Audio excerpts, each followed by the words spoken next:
Welcome to another episode of Two Docs and a Grunt. As usual, I am Doc Luis Fonseca, U.S. Navy Hospital Corpsman, retired after 22 years of active duty Navy service.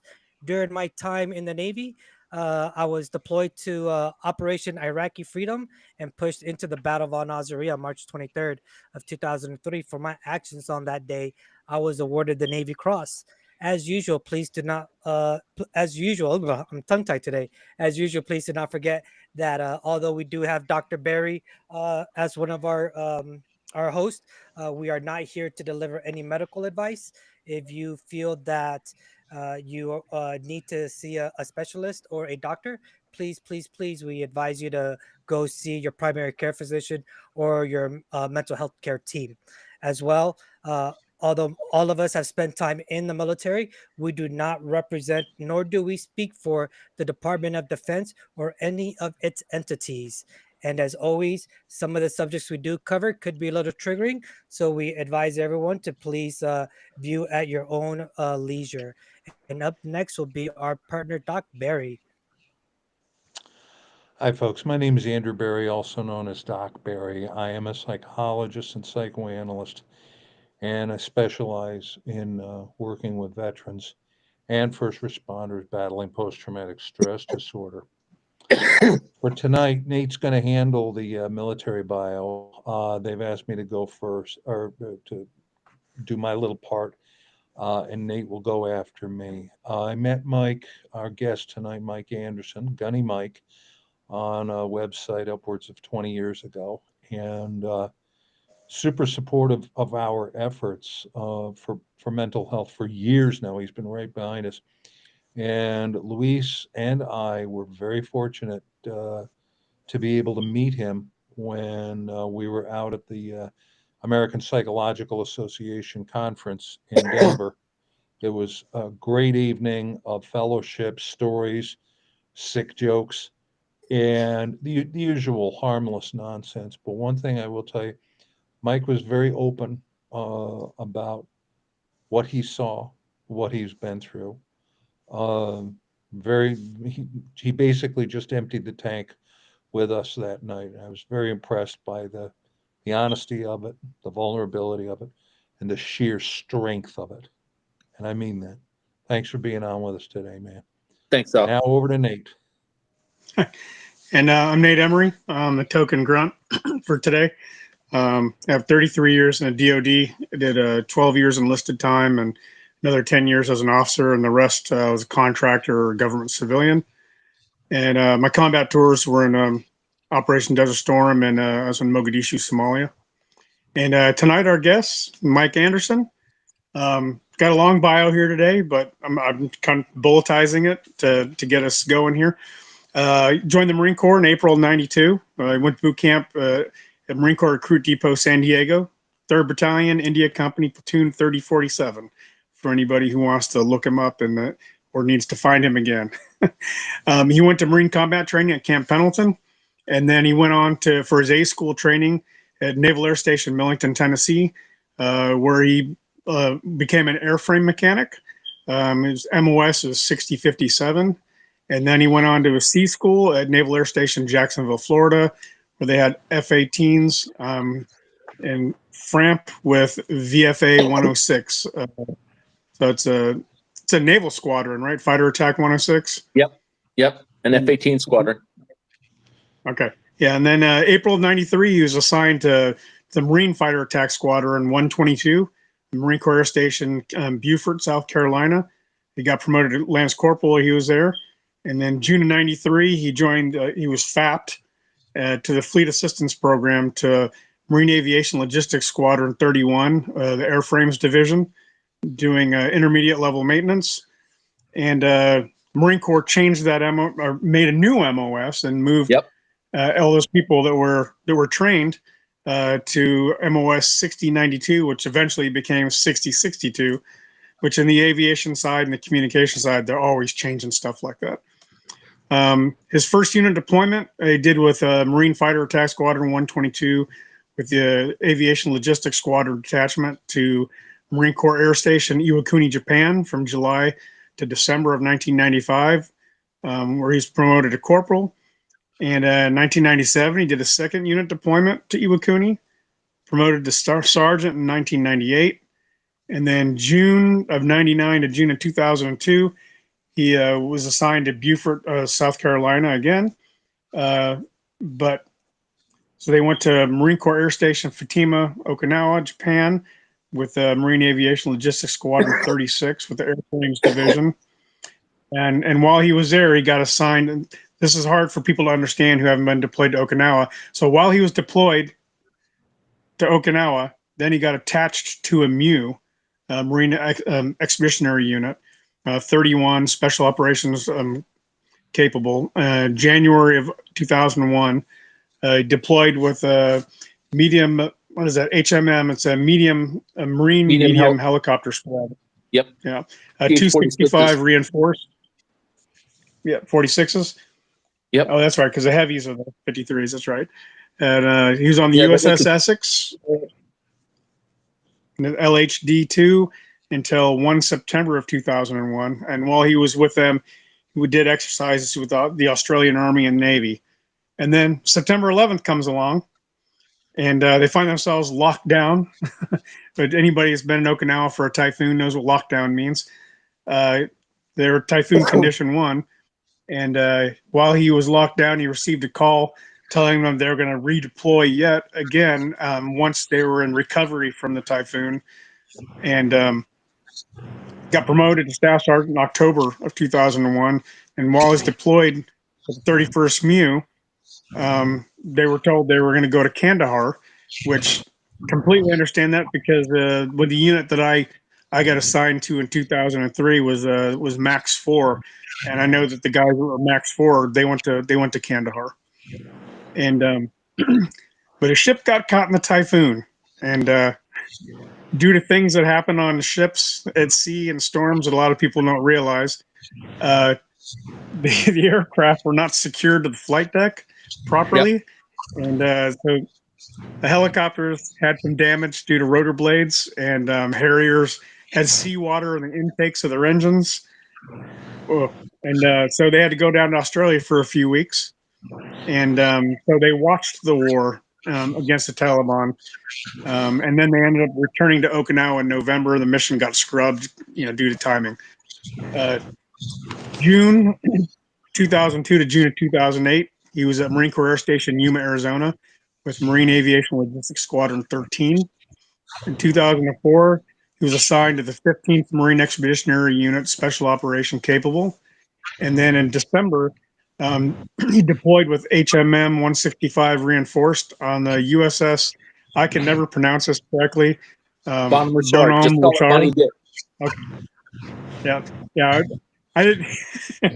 Yeah, the Bonnie Dick. I want to know who the first person was that came up with that nickname.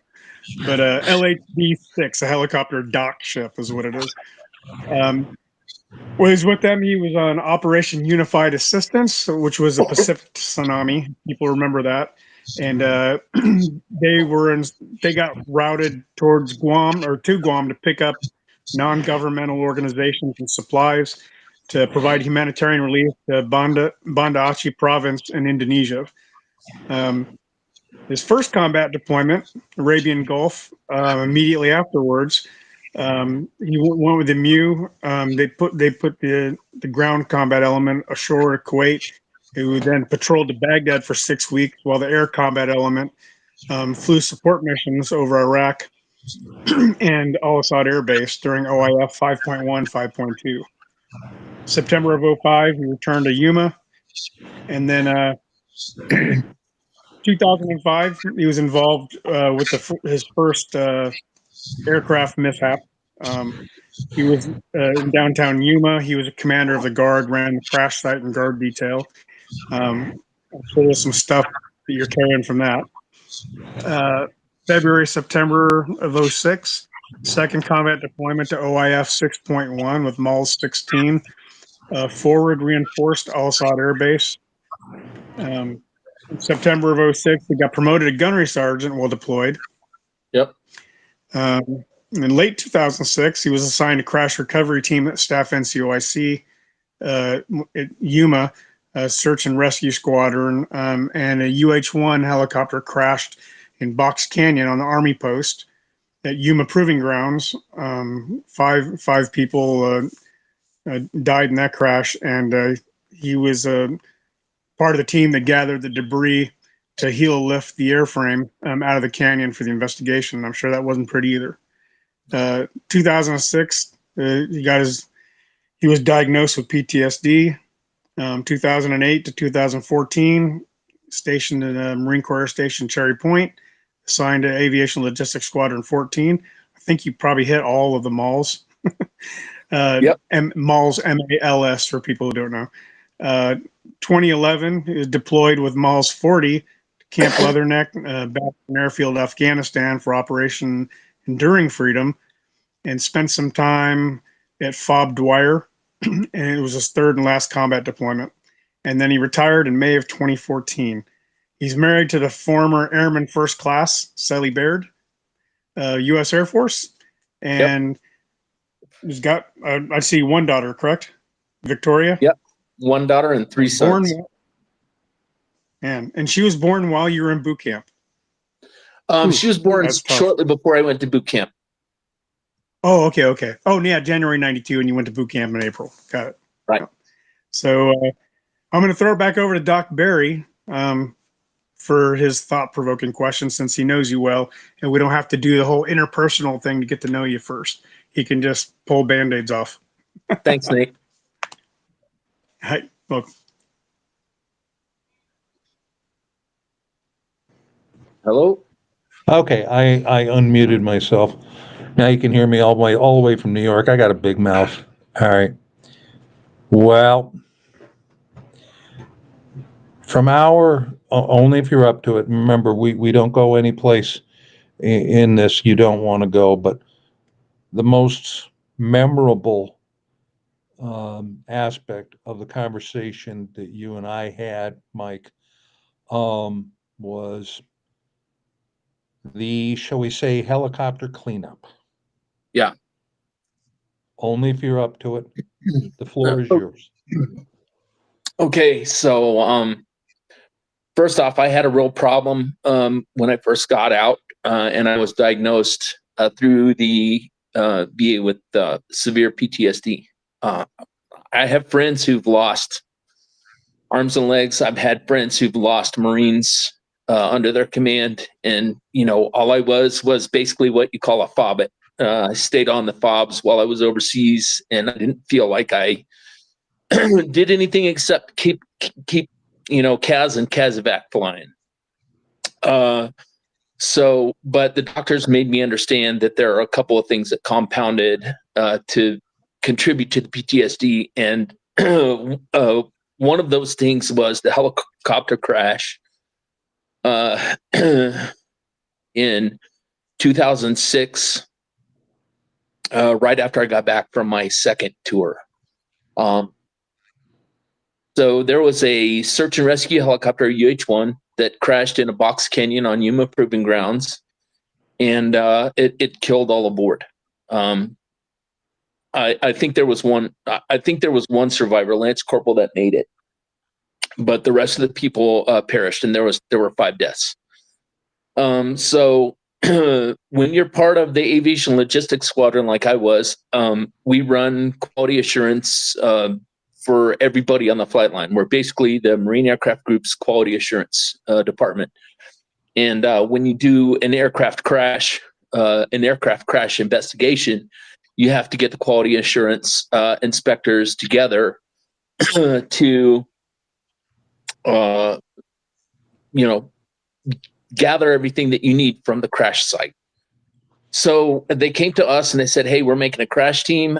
We need you as a staff NCOIC to go out there to be the senior enlisted guy and to direct the efforts of the other enlisted personnel that are going out there with you." So they took us out in trucks.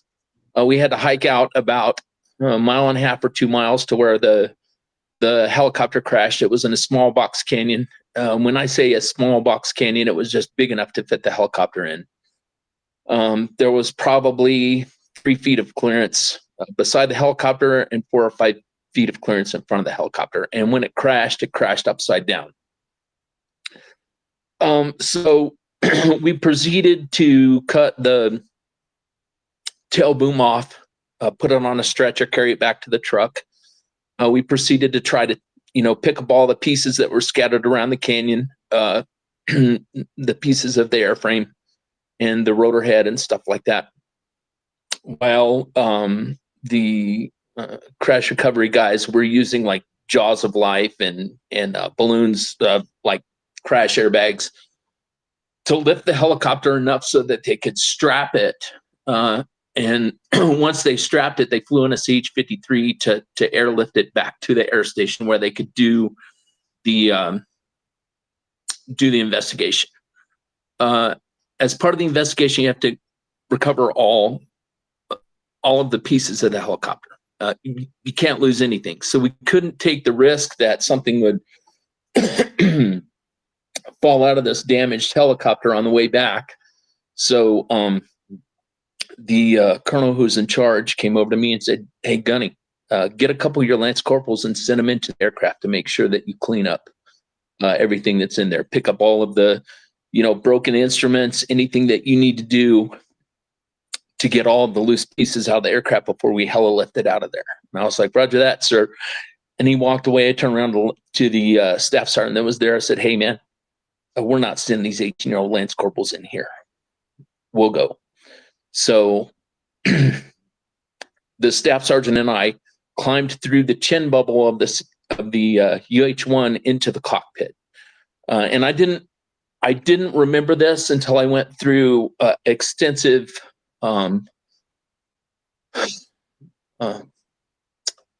therapy. EMDR therapy helped me.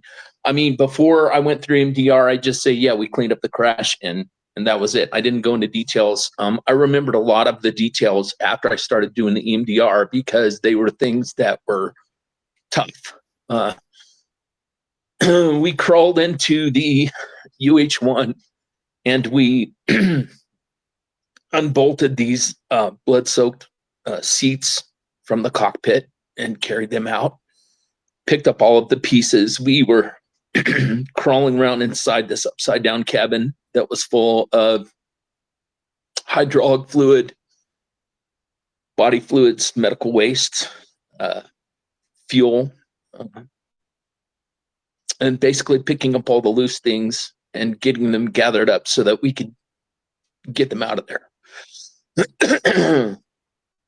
We spent a couple hours doing that, and then they heli-lifted the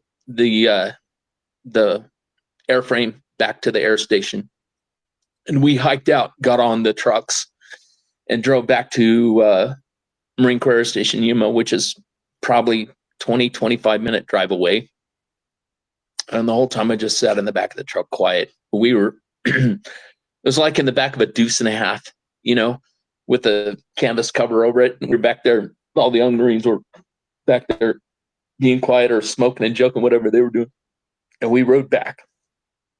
And I didn't remember that when I got back to the air station, I went into the squadron, stripped, showered, got new coveralls issued by supply, new boots issued by supply, threw away all the stuff I was wearing. I just went home. When I got home, my wife was like, "Are you all right?" And I was like, "Yeah, we just cleaned up a crash. That's all we did." And that was basically it for me. I mean, the crash investigation wasn't something that I was a part of. I was just a part of cleaning up at the crash site. So for me, it ended there with me going home and saying, "Yeah, we got it cleaned up." And then the investigation was done afterwards. But that was one of the things that was really rough on me, knowing that, I had brothers who died in that crash, and I was crawling around inside that cabin. And it's not pretty to say, but I was crawling around in the leftovers after they, pulled the bodies out, whatever the medical teams left behind and the rescue teams left behind. That's what we were crawling around in for a couple of hours. So that was one of the things that contributed to the PTSD that I have.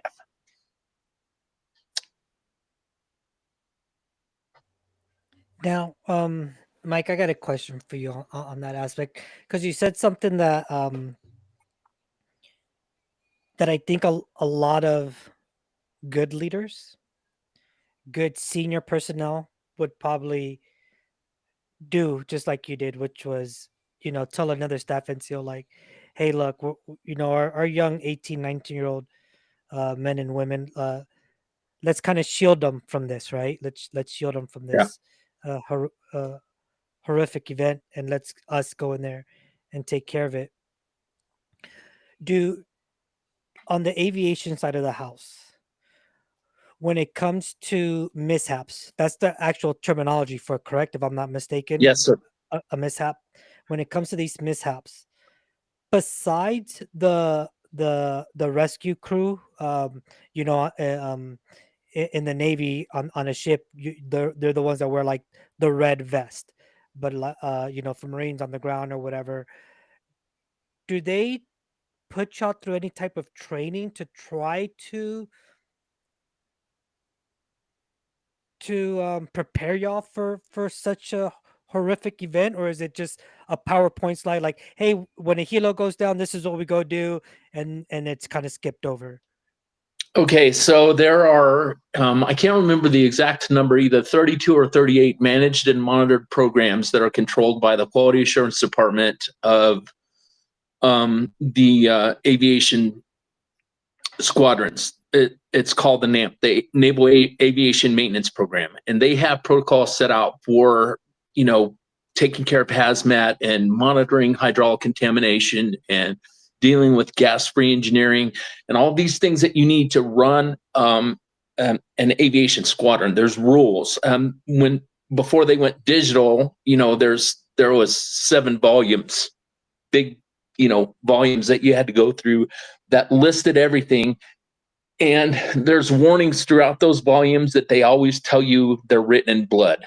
And they're right. They are written in blood. They come from the past, from history, and they tell you what to do and what not to do. So for crash recovery, that was one of the programs that was outlined in the NAMP. It told you how to do it. It told you what to take care of, as far as cleaning stuff up, getting everything together, and getting everything ready for the investigation, everything like that. But as far as getting any kind of heads up for this, I didn't get any heads up for it. I mean, it was just they walked in and they went, "Who's the airframes guy? You're the airframes guy. We got to go clean up an airframe. Let's go. And I need you because you're a gunnery sergeant and you're going to be the staff NCOIC." So basically, I was out there to do what the colonel wanted done when we were at the crash site, and he was kind of the one that was running it. Got it. It definitely sounds to me like that part of our job, of our mission, right? Whether you're on the aviation side of the house, whether you're a motor transportation company, right? Because motor transport companies have mishaps too, right? We've heard Yeah. of 7 tons rolling over, Humvees getting in bad accidents, Marine soldiers, whoever's driving them, and passing away. Even to a certain extent, even in the medical healthcare profession, it's I'm gonna propose this question the way it's been proposed to me so many times, and I always like, I don't know. If I had the answer, I'd be a multimillionaire. But it's, how do we prepare our men and women to face this reality of our job, right? Um, like you said, Mike, it's outlined in the books on the steps that we're supposed to take when a mishap happens, right? Secure the Yeah. scene, whatever it is. And I'm just talking, very vaguely. Secure the scene, secure equipment, call the proper authorities to come in, and then they do what they do. And then whoever comes in will start cleaning up. But how do we really train and prepare our men and women to have that resilient mindset? We talk a lot about resiliency on this podcast, but that resilient mindset, right? To be prepared in a sense to confront the ugliest parts of our profession, right? Which is losing a brother or sister, and especially in such a heroic, not heroic way, horrific, a very horrible way, I should say. But how do we prepare for that? What's up, Doc? I'll go first with an answer, not the answer. Um, you can describe something on the printed page in the King's Good English and have it edited and Mhm. make it grammatically polished and perfect. Only goes so far. My opinion, take high resolution pictures of this sort of thing. Well, Show those pictures to the trainees and say, this is what it looks like. If you can Mhm. get footage, God forbid, of this sort of thing, get that don't too. And, yeah, and the don't get last me thing wrong. I mean, don't get me wrong. We were exposed to stuff like that. I remember in A school in Millington, watching a video of a guy who got sucked into an A6 engine. You know, and they were telling us, "Hey, be careful around aircraft, especially on the flight deck. This can happen." And he actually got, he got pulled back out and he was saved. He looked like a big bruise, but so we were exposed to that kind of thing, and we did follow the SOPs for cleaning up a crash site. I'm sure they dealt more with the grisly aspect of it with the personnel who went in to recover the bodies, and I'm not saying it's right or wrong, but how do you prepare someone for something like that? I mean, Right. grunts going to combat all the time, and they lose brothers all the time, and how are you going to tell a person, hey, you're going to experience this? They have to experience it. It's part of the job. No, Yeah. absolutely, and that's what I guess more I was trying to get to is yeah, grunts, combat. We think of all these combat MOSs that we always talk about. If you're not performing your duties correctly, that's going to cost somebody else's your life.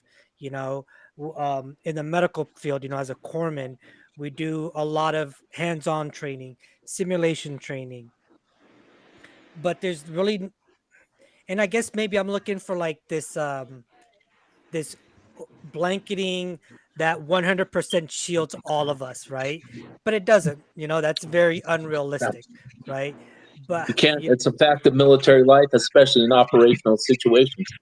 100%. I guess I kind of look at it now that we're talking about it, Mike, is as well as how you brought up grunts. We train grunts to face the enemy basically head on, right? Eyeball to eyeball per se. Obviously, it's not back like in the Civil War eras where we line up in a line and shoot muskets at each other. But we ask these grunts to take out a threat in a very violent way. Yet we still have some men and women that, when it comes to it, as much training as we've given them, they don't perform their duties. And I'm not harping on those men and women. Um, I've seen it firsthand accounts. In the moments, was I upset? Absolutely. Where I am now at 45 years of my life, I can understand that that's a very, very difficult thing to ask a human being, right? To either face danger like that or to go into a situation to recover a fellow brother or sister that passed away in a very horrible way. Like it's not like you're picking up a whole body and you're like, oh well, what happened? They died of pneumonia or something. Like usually you're, like you said, Mike, you're picking up what's left over, what you can find, right? Yeah. Yeah. And you can't prepare people for doing some of the things that we do. I mean, you just got to know that those kind of things happen. I was aware that aircraft mishaps happened, and that they could be fatal. And part of my job as a collateral duty inspector, I was an inspector in MALS before I even got to quality assurance. I was in the shop and I was signing off on stuff and telling people it was ready for issue and it was safe for flight. And when you're putting your signature on that paperwork, hey, this is going in an aircraft that somebody's going to fly, and if there's a mishap, they're going to come back and look at every single thing that was done. And if I did something wrong, then I'm going to be culpable. And so you're very aware of that stuff in the air wing. And so when an aircraft mishap happens, it's kind of one of those things where one of the things that you do is go, holy crap, did I, is any of my gear that I signed off in that aircraft, first of all, and second of all, what the hell happened? And, oh my gosh, especially if somebody dies. But Yeah. It's a fact of the job. And I knew it from the time that I got in the air wing and into maintenance, that I was signing off stuff that people were trusting their life to when they were going flying. And I think that's what made it so hard when I crawled into that helicopter, because, it's, Yeah. All it the was what right. ifs, And at that time, we didn't know what happened. Since that time, we have figured out what happened, and I'm not going to throw shade at anybody or anything. I'll just say that it was a preventable. It was a preventable crash.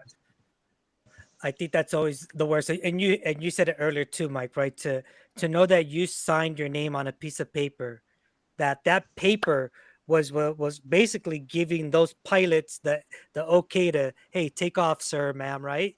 Your ship, your airship is good to go, and to gun deck something like that, and to come back and not saying that's what happened in your case, but in other cases, like you said, these SOP, standard operating procedures, a lot of them are written in blood, right? Yeah. There's a reason why the NAMP is seven volumes large, and I'm talking about thick volumes too, 20 or 30 chapters per volume, covering everything that you need to know to operate safely in an aviation environment. And, that testing that I went through to become a collateral duty inspector or a quality assurance inspector or a collateral duty quality insurance inspector, there are 3 different levels that I was signed off on.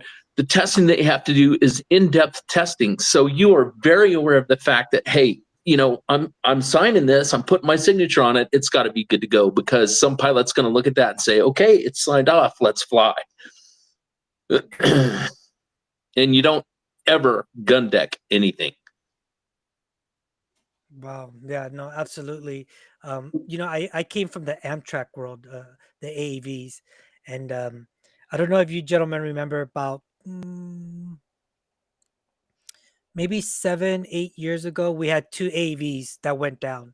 One of them was at the schoolhouse here in Del Mar, California, in Oceanside, Camp Pendleton. Ended up, I think it was a sergeant and 2 students ended up drowning in that.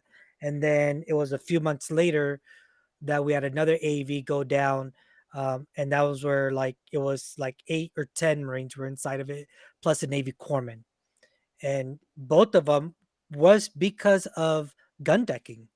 Someone just didn't do proper checks, and it could have been so preventable, so preventable. And it because these helicopters, airplanes, and even Amtrak, for the most part, they're built to do what they're built to do, as long as the maintenance and everything is taken care of properly.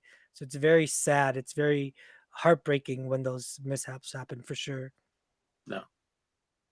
And it's something you're very aware of as an inspector when your signature is going on stuff. Hey, this better be good. This better be good, because someone's kids are waiting for them to come home from that flight. Someone's wife is waiting for them to come home at the end of the day. And when they don't, you expect it in combat, but when you're in peacetime and you're just doing a training mission, which is what this was when they were doing a training mission when this helicopter crashed, 100%.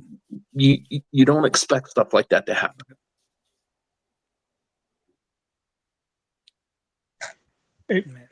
Kind of wanted to get back to, or I wanted to address, one of the questions that Doc Barry asked.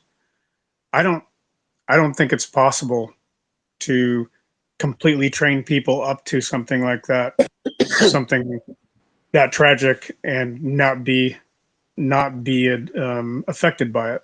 And the example I would give would be look at EMTs. They're in it every single day, and they run into it every single day, and it still affects them. I don't Yep. think you could take my True. therapist, who I think is very good as a clinician who specializes in PTSD. I don't think if you were to stick him in a combat situation and then bring him home, I don't think he would be untouched either. And I think a lot of it has to do with it's almost fundamentally unnatural Mhm. Yeah. to see people die in an unnatural way. Even Yeah. I don't think I think if you were completely untouched by it, We'd I have think bigger you start issues. to verge. I think you start to verge on the edge of being psychotic. And what I was going to finish off with is first preparing people, showing pictures, et cetera, et cetera. What I was going to finish off with is we have a responsibility to say to these young people, this stuff may affect you, but we have no idea how. Be honest with them about how it's going to Yeah. affect them, how bad it's going to affect them. But for heaven's sakes, let's start normalizing it now Well, Mhm. instead of, post damage, and say this may affect you. And guess what? And you guys have heard me say this 100 times, but for any new viewers, I'm going to say it again and again. You're reacting perfectly normally to an unbelievably abnormal set of circumstances. Yeah. You're not crazy, you're not weak, you're just in pain. So let's Well, talk about that pain. I don't want to say that you're wrong, Duckberry, but I know for me it actually made it worse. So one of the schools that I went to, when the class was obvious the class was going to start falling asleep, and this was a school that had no graduation requirement. They could operate all year and not graduate a single person as long as they provided the training. And if the class looked like they were starting to fall asleep, they don't want to drop the whole class. So they would take a break and they'd pop in a videotape of headshots. It was law enforcement and military headshots. And yeah, it woke you up, but where I'm 30 years later, and I have those in addition to my own crap now in my head. And it didn't do me any good. Now, granted, I went to that school after I'd been to combat twice, so maybe other people who had a different experience, but I didn't need the extra stuff. I had enough crap on my own. Yeah. I Well, I go ahead, Mike. I'm not a professional. I'm not a professional therapist or psychoanalyst or psychologist or anything else. But it seems to me that people with a higher empathy Mhm. factor have more problems with PTSD. My father was in Vietnam. Um, he spent a whole year over there, and he got in, even as a finance guy. Somehow he got in 2 firefights while he was over there. Never talked about them. Never, you know. And I asked him when I started having problems with PTSD, Dad, how did you deal with this? And he was like, what do you mean? How did I deal with this? I mean, you just, keep going. And I was like, my dad is not the same kind of person as I am. He just shrugged it off. Now I can look back now as an adult and I can see some of the things that I had to deal with were probably PTSD related, but he never talked to anybody, and he never talked to anybody in the family, and he certainly never went for any kind of treatment. Right. So, And I think it's just like you said, some people, you know, are just built in that way, right? We've spoken about this several times of how you can take 150 people and put them all in the exact same scenario, but you're going to get 150 different responses. And so I think that's the big question mark, right? Is how do we prepare our men and women to go do some of these things, recovery missions, or even go into combat, knowing that the possibility of losing a friend, is there, right, in a very horrific way.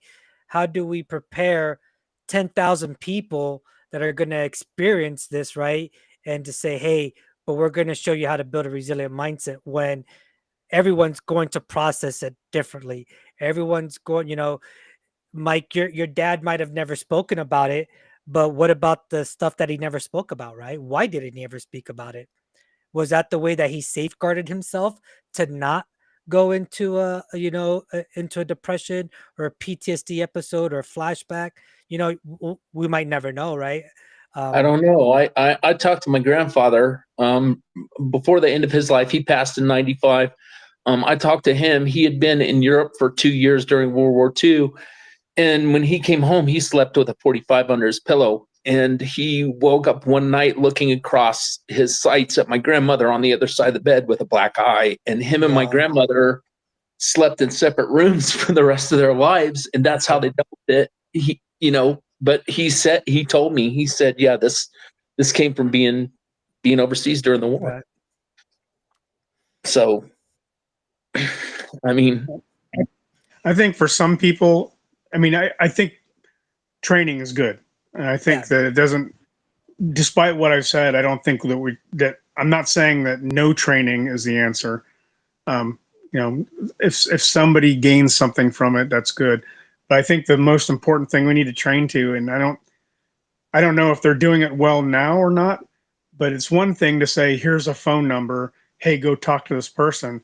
It's another thing to have that as part of your testing, right? And say, okay, to give them, a scenario question. So-and-so is looking like this. This is what's happening. You've noticed this. What do you do? And to actually make you mentally walk through asking for help or getting somebody else help is probably an easier way, right? Because then you don't deflect it all by saying, I'm not going to be that way, right? If you walk through how I would help somebody else to do this and how I would get them help. I think gaming that would probably be very helpful for people, because now you don't have to cross such a big divide of asking for help. It's just the premise, without even saying it, is it's okay to ask for help. Here's how you do it. Well, and that's what I was thinking. A lot of military guys, first responders, whatever, they think it's unmanly to ask for help, and I did too. The only reason that I got help and was diagnosed in 2006 is that my wife came to me and said, listen, my biological father went to prison for trying to kill my grandfather because he was an alcoholic with PTSD, and I'm not going to be married to an alcoholic with PTSD. Put down the bottle and go get help, or I'm leaving. And, I had 4 kids, and she was like, I will take the kids and leave. And that girl was serious. I mean, she's a trooper, and I love her very much. And I was like, there's no way that she's walking out on me. So I went and got help, and I was very fortunate and very lucky. The OIC that I worked for was a CW03. And, at the end of my tour there in quality assurance, right after I got done with the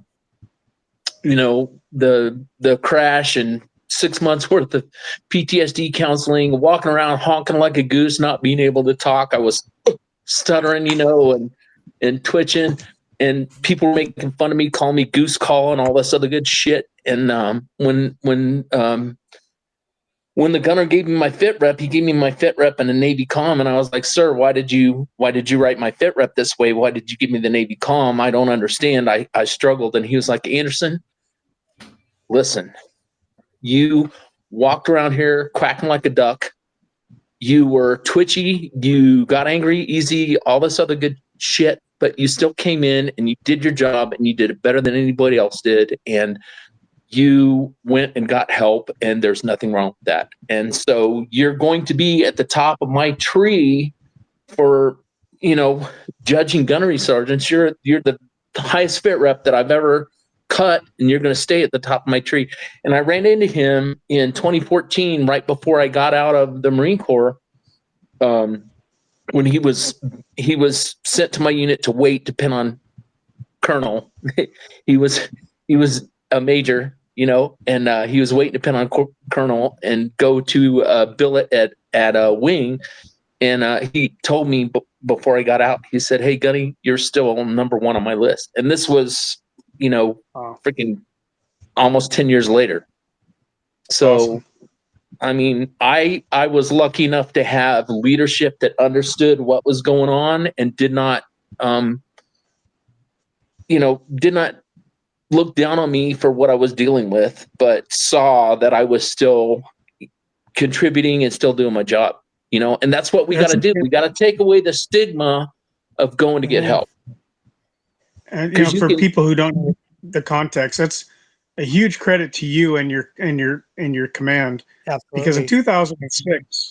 2006, we really weren't doing it right yet in the military, at least in the Marine Corps. Because I know as late as 2012, there still wasn't a really good process, and we weren't dealing with it in a healthy way, I'll say. And the fact that back in 2006, kind of at the peak of when we were just about to start, the surge, all the stuff that had been going on by that time, in Iraq especially. And so I would say that's almost the peak of the combat bravado that everybody's going to be carrying, because everything was still looking great at that point. The end was kind of in sight, and that's the time that probably most people didn't want to hear about this kind of stuff. And for you to ask to go seek help, and then your command to be supportive of that. I mean, all of you guys were ahead of your time, I think. Well, I don't know if my whole command was behind it, but I know that Gunner was behind it, and he took care of me. Yeah. And Yeah. like I said, I served with him later at Miles 14 in Cherry Point. I served with him before he got promoted to major. When he was a captain, he was in the squadron, and he was like, "Hey, Gunny, I'm glad you're one of my guys," And then came back right before a month before I retired as a major lieutenant colonel select, and told me, he said, "Hey, you're still at the top of my list," and that meant something to me. I was probably, because there was a lot of guys in the Marine Corps that didn't like me, didn't get along with me. I don't care. I was doing my job the best way that I knew how, But to have him say that at the end of my career meant a whole hell of a lot to me. And for people, the vast majority of people don't know how the Marine Corps fitness report system works, that your evaluations. When officers rate their people, the system that came into effect, you will actually know who your top person that all the rest of your people are judged against, as far as, so instead of being judged on a 0 to 10 scale, you're judged on a scale of how far you are away from the best person that person has ever, had under them. So when he says that you're still his number one, literally you're his number one. Everybody else is their fitness reports are being judged by the point system and how far away they are from you. Oh, And wow. so so there is a way for an officer to know who their number one is. That's why it Yeah. meant so much.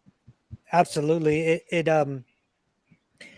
It's those people, right? Regardless of where you're at, whether you're serving in the military, whether you're working a corporate job or first responder, when you feel that your value has diminished, right? Personally, I'm speaking personally, and Mike, if this resonates with you, let me know. But when you feel that your value has diminished because you're dealing with what's going on in here, and when someone comes to you that you personally hold in a high regard, right?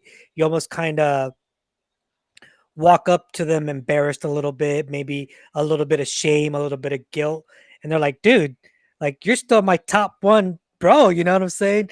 That, man, that lifts up your spirit so much. I'm telling you, I'm telling you, that's why it meant so much when this guy Yeah. talked to me, because not only was he my OIC, he had been a staff NCO. Okay. He had done the job that I had done before he became a warrant officer. And then he went on to become a limited duty officer and retire as a lieutenant colonel. And to have a guy who had that much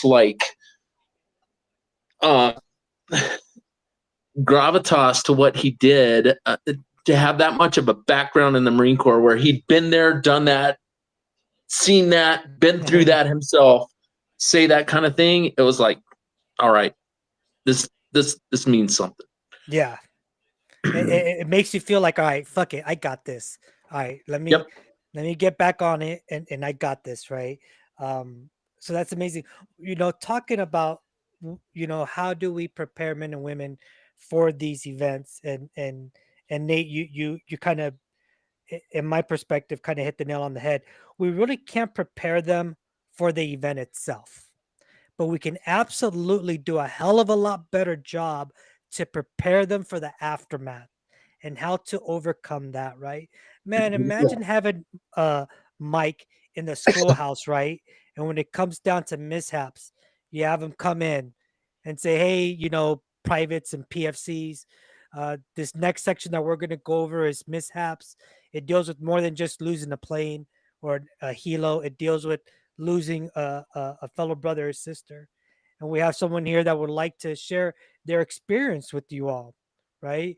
And now you've put someone in a senior leadership position, someone that's been, like Mike said, been there, done that, right?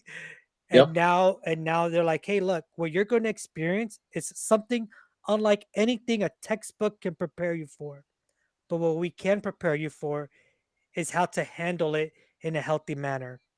Luis, if anybody from the Navy wants to contact me and ask me to come to the schoolhouse and do that, I will gladly jump on that grenade. Oh my goodness, that would be yeah.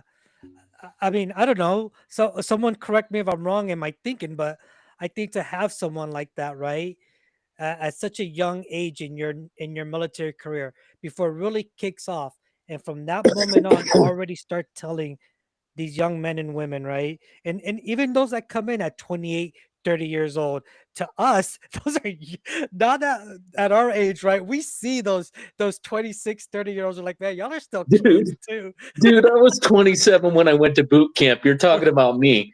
Right, but you still, right? But You were older than your drill instructors. right? I was older than my senior drill instructor who was a gunny. But yeah, absolutely. But to start right then and there, to tell them, to start putting into their brain housing group that it's okay to hurt, it's okay to cry, it's okay to have all these feelings. What's not okay is for you to go get stupid drunk every night in the barracks. What is okay is for you to come talk to your leadership and say, hey, I'm just dealing with what we had to clean up, last week, and the shit's not fucking getting any easier. It's actually getting a lot worse, and I need some help. And to have that. And Luis, one of the things you said, Luis, that's for maybe family members who had never been in the military, like parents of somebody that might not be able to understand it. I think something that's closely associated they could understand is if they've ever had to send somebody to the ER through an ambulance, right? When you have a life-threatening thing happen and you have to do it, the first time you ever do it, you're suddenly very aware that there's no rule book and there's nobody ever taught you how you do it, and you're just muddling through it. It's kind of the same thing. Duckberry. What you were talking about, Mike, was having great leadership and how uplifting that can be. That can be such a game changer.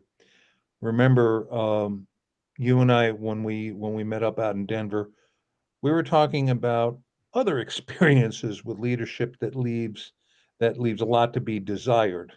People with crappy ethics and what that's like to deal with. And the reason why I mentioned that, not only was it a great discussion between you and I, it also comes up often in this webcast. The job is tough enough to deal with, and let's compound that with those suffering from the symptoms, adding to how tough it is to do the job. When leadership does not do its job under those circumstances, it makes service, seemingly, from everything you guys have ever told me, virtually unbearable to deal with. Go ahead. I was just, the helicopter crash was only one of the things that caused me problems. Okay. There was a lot of things that were packed together in 2004, 2005, 2006 that affected me. One of the things was going to Banda Aceh in Indonesia for the tsunami relief. We were 8 miles off the coast of Aceh province. We were floating in a debris field that looked like we were in the middle of a garbage dump. There were trash bags, trees, dead animals and dead bodies, cars, pieces of houses. I mean, it was horrific. And one of the problems that I had during that time was while we sent the Marines ashore with heavy equipment, the grunts, the engineers went ashore with heavy equipment. They started cleaning up Aceh. There were a lot of people that died in that.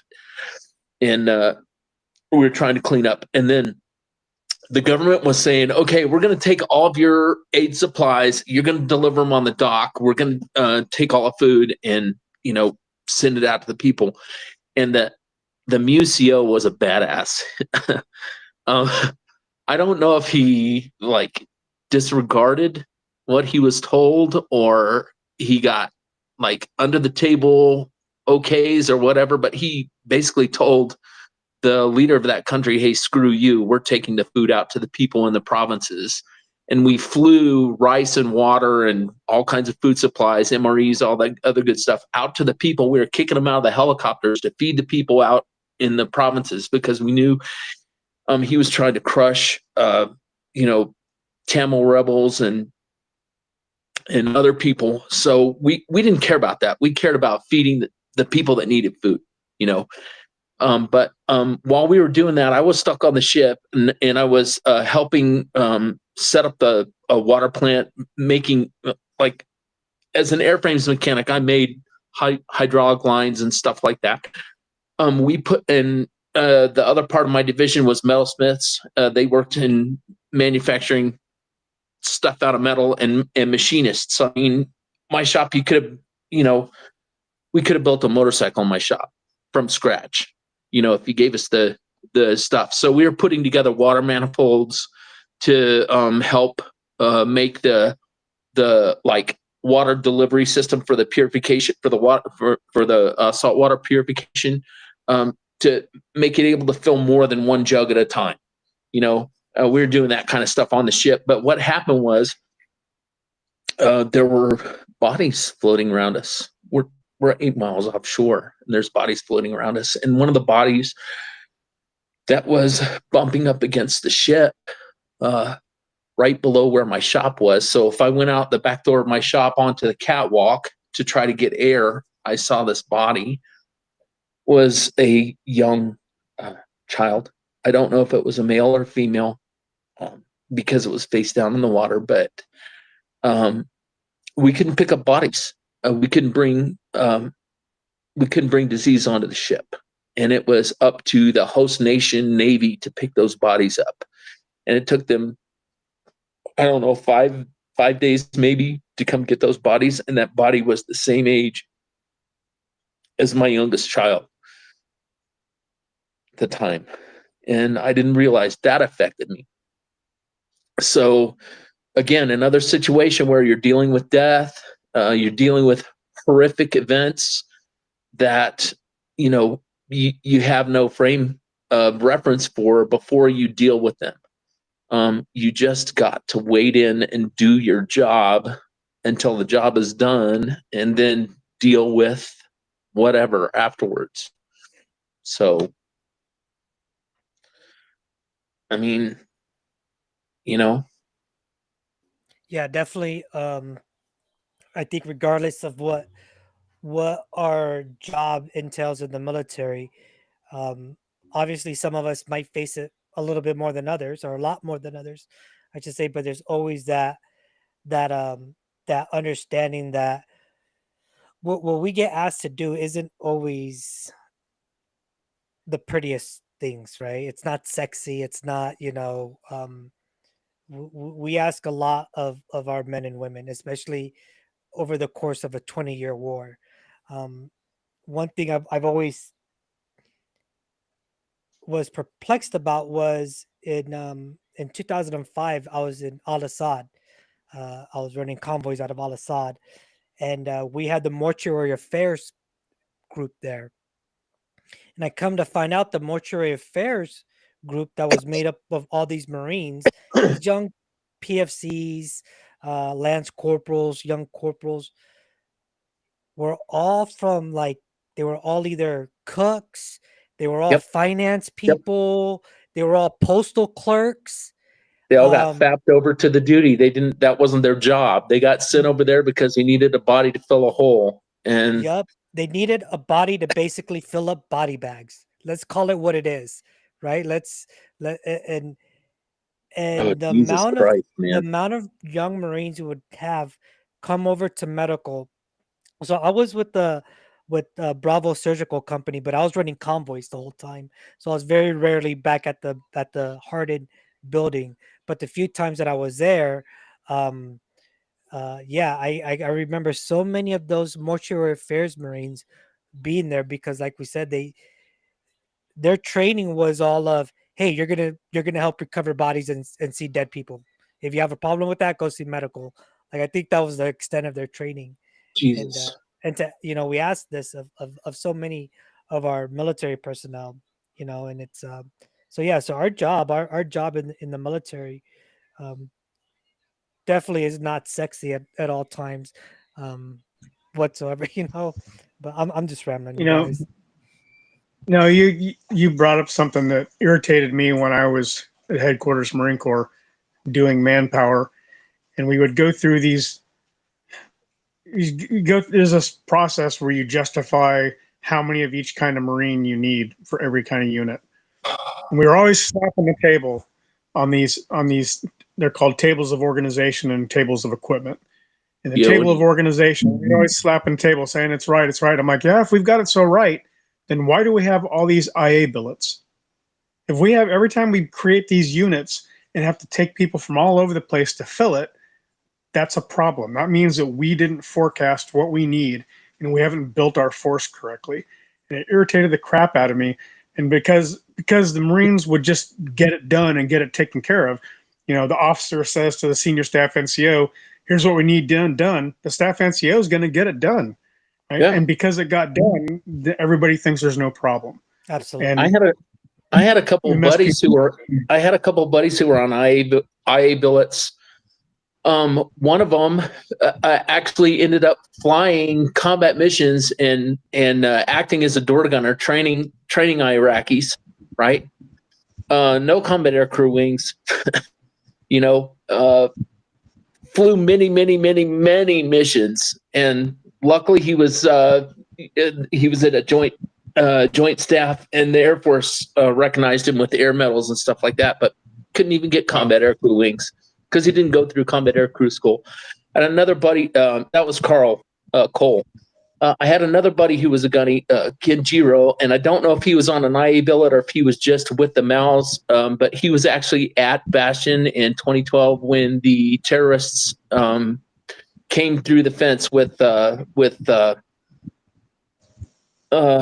suicide vests on and blew up a AV-8 squadron. Wrecked it. And we lost the CO of that squadron, Colonel Rabel, died in that attack, and one of our Maus Marines, Sergeant Atwell, died in that attack, and I knew both those Marines as well.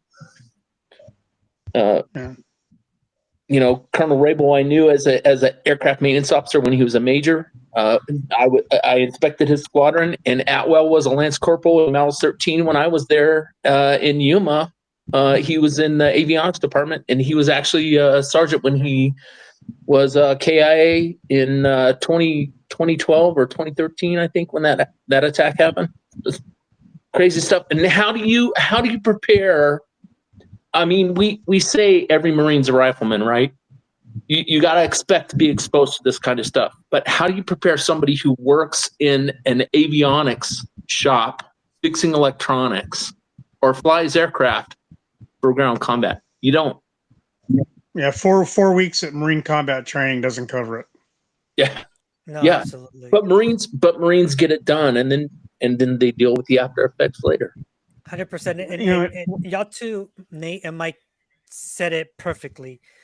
The Marine Corps, okay, maybe I'm a little biased towards the Marine Corps a little bit, even though I was a Navy squid, but absolutely, the Marine Corps will get it fucking done, and I think that cost us a little bit. Like Nate said, you tell some colonel, some lieutenant colonel, hey, this is what your unit needs to get accomplished, make it fucking happen. He or she is gonna make it fucking happen. That staff NCO unit is gonna ensure it fucking happens. Those NCOs are gonna ensure it fucking happens. And I think that mentality is a Be right great back, mentality. guys. I gotta make a Huh? head call. I said I'll be right back. I gotta make a head call. Yeah, no problem. Sorry. No, you're good. You're good. But I think, like we're just, and I know Mike knows where I'm going with this is it it comes at a detriment as well too, right? It's great to Yeah, have that mentality. It's great to that's have the word I was thinking. it's great to have the mentality of we're fucking Marines. We're gonna get this shit done, regardless. But it Yeah, comes at a cost. Go ahead. to be clear, that officer and that staff NCO are not wrong for getting it done. What's wrong is the failure of higher headquarters, headquarters of Marine Corps, to not properly identify those requirements even after the fact and go, hey, this is something we need to fix or we need to start training people for it. That's the part that's messed up. 100%. And, It's almost like they're gonna get it done, but the higher ups, the higher Marine Corps level, isn't giving them the proper tools to get it done the right way. Yeah, Yeah, but and, Marines, Marines get it done. Like Nate said, Marines get it done. Right? to our own detriment. Carol, that's Hey, one of the that's things what that- makes us. That's what makes us America's 911 force, right? We get 100%. it done. 100%. Yeah, I mean, if they told the Marine Corps, hey, you know what, we've decided that NASA does need another space shuttle, we need to build one, they'll figure it out. Yeah, It's not the best way to do it, but they'll figure it out. You know, you'll get a whole bunch of Lance Corporals that will turn an AAV into a space shuttle. You know what I'm saying? yeah. But one thing something I was thinking about when Mike was talking about his friend who was put into a combat air crew. That's something that irritates me because I go to a support group that's got probably 25% Vietnam vets, and one of the guys there was in the infantry and spent his whole career as a door gunner,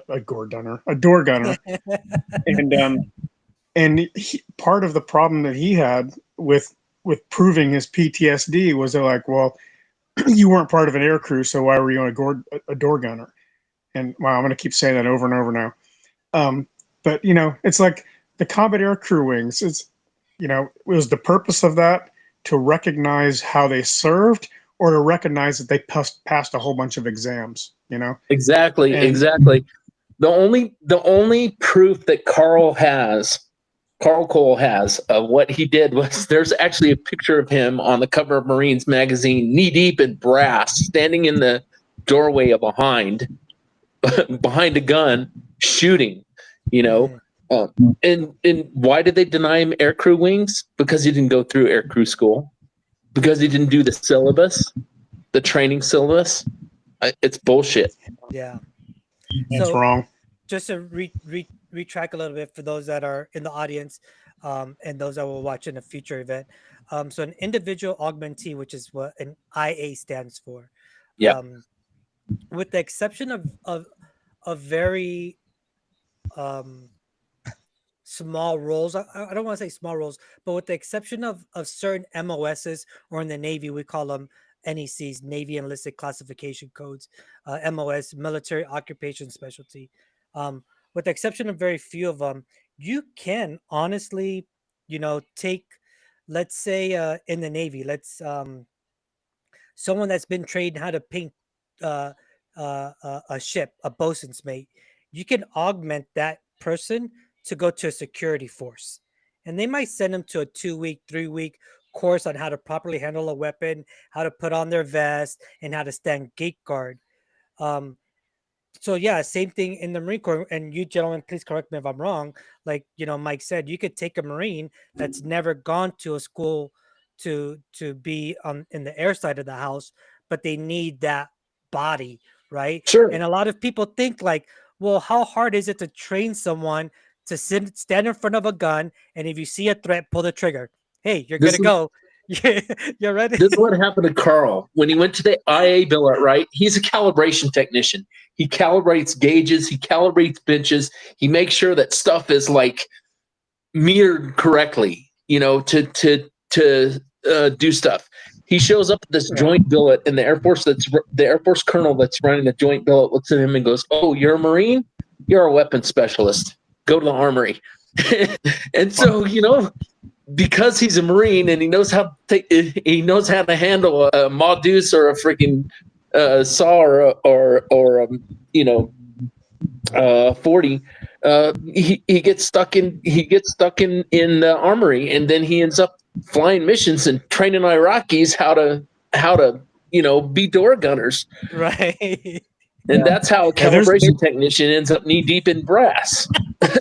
Yeah, there's no shortage of staff NCOs and officers who went to Iraq and Afghanistan and were on IA billets that had absolutely nothing to do with what they went Correct. there being told they were going to do something very specific, whether it was in alignment with their MOS or not. And they would get there and find out that, hey, they already filled it with somebody else. Mhm. So now you're going to go do this other thing. Yep. And Yep. you put your hand up, say, yeah, I'll do that job. And then they throw you on a different grenade. Mhm. And as a Marine, what do? Get the mission accomplished, right? Do what needs to be done. Yeah, suck it up. That's our mentality, 100%. And people who aren't Marines and aren't FMF corpsmen don't understand that. Right. Yeah. I've talked to plenty of Air Force guys that are like, but why were you doing a job that wasn't your job? Yes. Yeah. Because it needed to be done. Mhm. Yeah, I was an enlisted instructor at the basic school one time, and I spent the holiday weekend taking these steel pallet boards and digging them into the ground on a trail that officers ran on. The maintenance shop wasn't doing it; I was doing it. Yep. Weird stuff. Yeah. But getting back to what we're talking about, I think regardless of who you put in place to carry out and execute these missions, if you have a great leadership team that harbors a place of understanding, harbors a place of hey, we're here to take care of you as the person, because if we don't take care of you, then the mission's doesn't matter at the end of the day. I think if we can start implementing that mindset in our military, right? With the especially, I would hope now. I've been retired now 5 years, up to 4 years, 5 years. But I would hope now that we have most of our senior leaders in the military now are the ones that are the only ones that saw Iraq and Afghanistan. All these new joins don't know what war or a wartime military is like. And I would hope that these leaders that are now senior leaders, right? E7s, E8s, E9s, even our O5s, O6, O7s, that had to go into harm's way and deal with a lot of the stuff that we all have dealt with, right?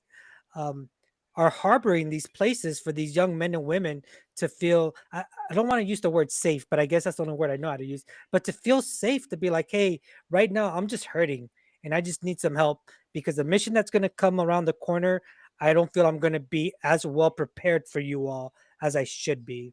Go ahead, Mike. I think that has to do with how the leader was raised, because I mean, okay, I was exposed to really good leaders when I was young. First of all, the person who taught me to be a good staff NCO was not a Marine. He was an Air Force Chief Master Sergeant. I called him Dad. Okay. The other people that I was exposed to, Mark Galate, Gunnery Sergeant Mark Galate, Master Sergeant Gail Galate, Gunnery Sergeant Kevin Sly, these kind of people taught me to care about my Marines. If you don't care about your Marines, and if your attitude is not, I'm going to take care of them, something's wrong. I can't remember which Marine Corps leader it was. It just keeps coming back to Puller, Chesty Puller, but said something about having a father-son relationship with your Marines, or a father-daughter. In, we have a mixed Marine Corps, but have a fatherly relationship with your junior Marines. And you know what? That's what led me not to send those young lance corporals into that fucking helicopter, because I knew what was in there, and I didn't want them to have to deal with it. I was at the time, I was a 47-year-old man. I figured I had already had enough life experience where if I had to deal with something rough, that I could deal with something rough. Some 19-year-old kid didn't need to be crawling around in someone else's bloody entrails to get a job done just because the job needed to be done. Yeah. He didn't need to live with that for the rest of his life. As a 19-year-old, I mean, come on, he had so much life ahead of himself. I look at that person as my son. You know, I looked at those people as my children. And I don't know, maybe it's because I went to boot camp when I was 27 years old. I mean, that's why when I was a Lance Corporal, I was running a shop and sitting in a staff NCO billet, because I wasn't a typical 18-year-old Lance Corporal knucklehead. I had already run a tune-up shop for 5 years almost before I got in the Marine Corps. And, you know, the Marine Corps was a decision to let my wife out of the military because my daughter was really, really sick and my wife was deployed and they wouldn't let her come home. So I chose when I was 27 to go to boot camp, and I knew I was starting over, but I carried that maturity with me through every single rank that I was at. And I don't know if that helped me or hindered me. Well, I know it hindered me at the end because I was an old fucking man trying to keep up with guys who were 10 years younger than me. But you know, I mean, you have to have that kind of relationship with your young Marines. You can't just be the boss during working hours. You can't demand respect because of your rank. You have to earn respect, and then you have to treat those people like family and take care of them, because you need to return them to their parents when they're done with their military service. And a lot of those guys only spend 4 years or 6 years in. You know, they get out when they're 22, 24, 26 years old. They go back home. 75% of them just do their minimum service obligation. I had a gunnery sergeant when I was in Okinawa that sent somebody to do something dangerous that I tried to shut down because it was against regulations. It was hazardous. He was making him work with something that could kill him without the proper protective equipment. And I had to go to the MAG hazmat guy, who luckily was Gunnery Sergeant Galate, who I knew from Beaufort, say, "Hey man, they're doing something wrong," and call down an inspection on them without them knowing that I did it. From Marine Aircraft Group, to shut them down so that they would quit causing these people to work with this hazardous chemical without the proper safety equipment. And what do?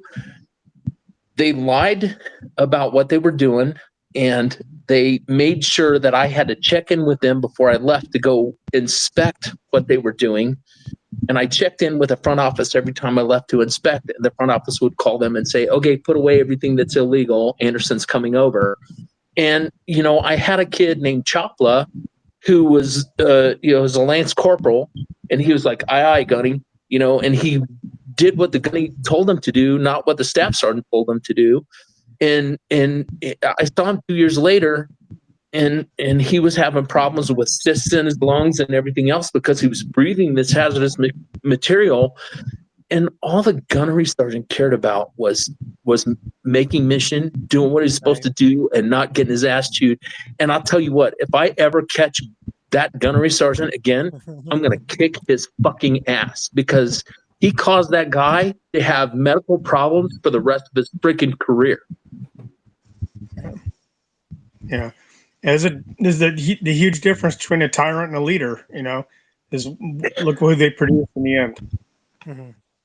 I'm telling you, I'm still friends with Chops on Facebook, and I talk to him every once in a while. And he's doing okay. He's in his 40s now, but he was a young 20-something, you know, and there's no telling when he's 60, 70 years old if he's going to have problems breathing because he got cysts in his lungs because he was breathing paint stripper that he wasn't supposed to be breathing because he didn't have a forced air respirator. I mean, that gunnery sergeant, like I said, if I catch him, and that was the bad example that showed me that I needed to care about my Marines. Yeah. You know? Yeah, people forget that when once you get into leadership, you are stewarding America's sons and daughters. That's what you and Mike both said, Nate. Man, that's a great way. I've never really have ever thought of it that way, right? Even though I spent 22 years in the Navy, but you're a steward of American sons and daughters, and eventually, like Mike said, we have to return those sons and daughters back to America, right? And we definitely don't want to send them back all fucked up. You know what I mean? And it's our job as leaders, right, to protect them as much as we can. And that's what I hear. What Mike, when I hear you talk about, you know, the reason I decided for me and the other staff NCO to go take care of that is it reminds me of when you see either on movies or even in real life.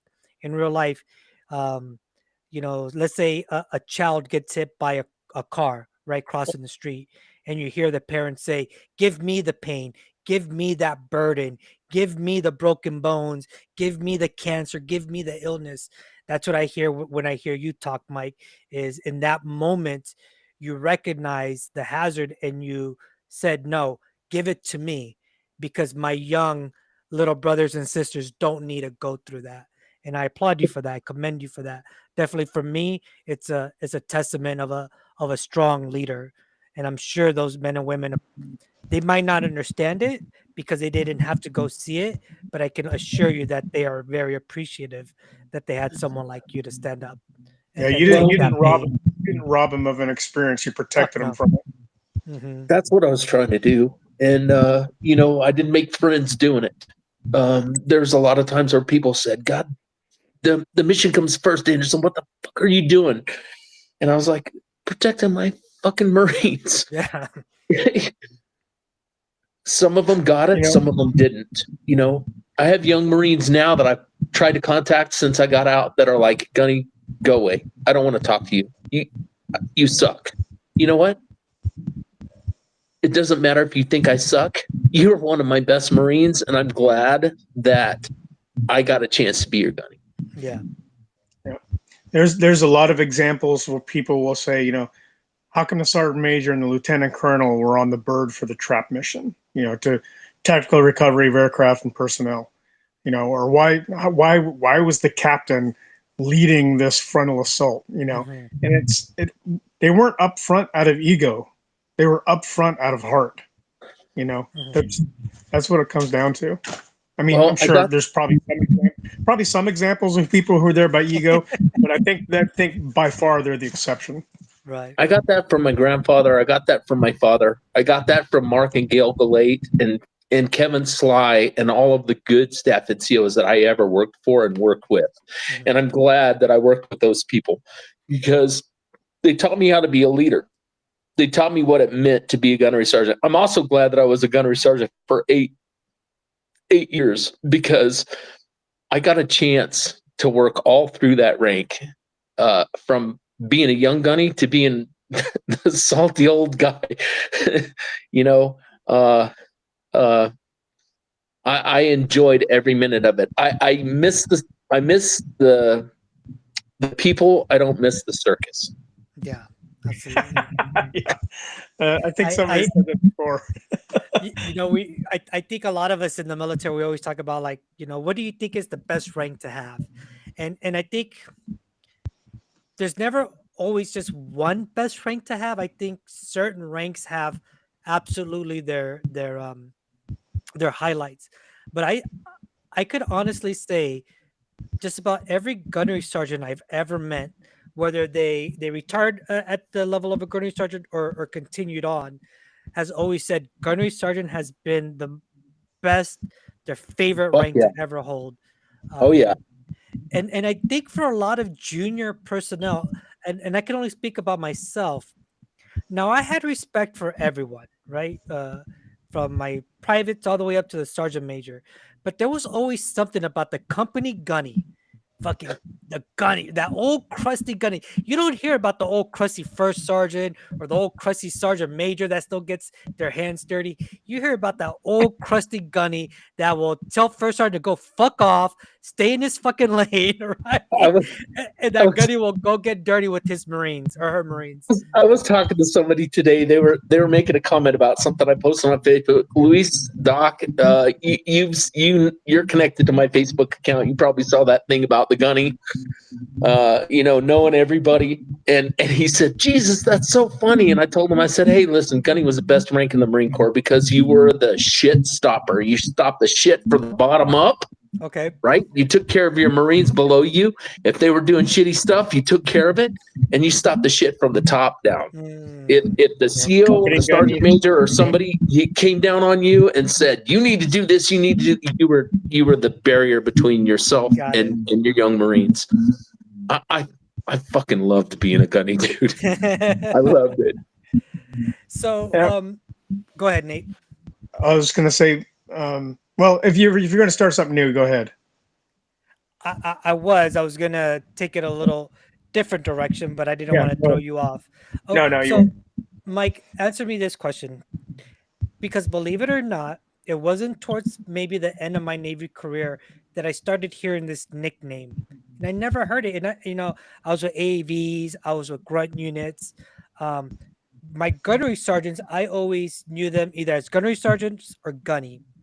But towards the end of my career, I would want to say maybe about the last 6 years of my career, I started hearing the nickname Guns.